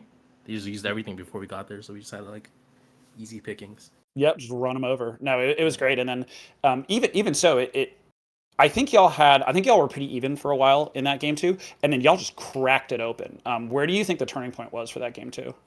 I mean, honestly, it felt like we were winning most of the game. We just had some troll fights. Like there was outside after Baron? Yeah. Yeah. I had a feeling they were there, but I didn't say anything, and then Jerks just followed me, and I think we just I think Clover. Yeah, Clover dropped a ward. Clover had the control ward in the line brush, and then another ward over the wall. So they just were able to get y'all there. But awesome, yeah, man. So enough about me making you relive every agonizing moment of this series. Any final thoughts? Anything you want to share? Any call outs for your teammates? Everyone played well. It was a good series from everyone. Our drafts were good, so I was happy about that. It sucks we have to play again tomorrow, but it is what it is. That's what we get for getting, was it 5th place? Yeah, that's who. Yep, you got your reward is I'll take mid. So yeah, let's talk about I'll take mid. You're facing I'll take mid tomorrow. What's the you want to share? You don't have to share any like super secret strats, but any kind of general conversations you guys have had in terms of your approach there. What can you give? What tea can you give the viewers at home? Honestly, we don't really plan that much. We just have like this general idea we made at the beginning of the season. So we just go off that. We just find like 2 champions that we know we have to ban, and then we just figure it out on the fly what we want to ban next. Awesome. So, Well, you yeah. heard it here first, folks. Very, very detailed draft strategy. Very, very detailed macro team strategy. Gonna see more of it tomorrow. Pecco, congratulations. Any final words for our awesome viewers at home? Thank you. Hope we win tomorrow. Got to lock in again. Awesome. Yeah. Thank you so much. Good luck. It's fun watching you play. Keep it up. Thank you. All right. That's gonna do it. Tolson, any final thoughts before we call it an early night? I think that's it for me as well. I wish everyone good luck tomorrow and hope everyone throws as many games as possible. Well, we'll That's have it. to see. We'll have to see if they absolutely do that. We have as Pecco said, they're going back to back BO5s, facing off against Off the Leash. I'll take mid and his pack. See if they can keep it moving. Number 5 seeds have actually had a pretty solid history, so we'll have to see. But that's going to do it for us tonight. Big shout out to Hippo on production. Tolson, thank you so much for hanging out with me. It was a lot of fun. It was. Thank you for having me. Now, to all, a good night. Absolutely. And most importantly, thank you all for watching. We will see you tomorrow, 8 p.m. Eastern, 5 p.m. Pacific for that semifinal. Have a good night, folks.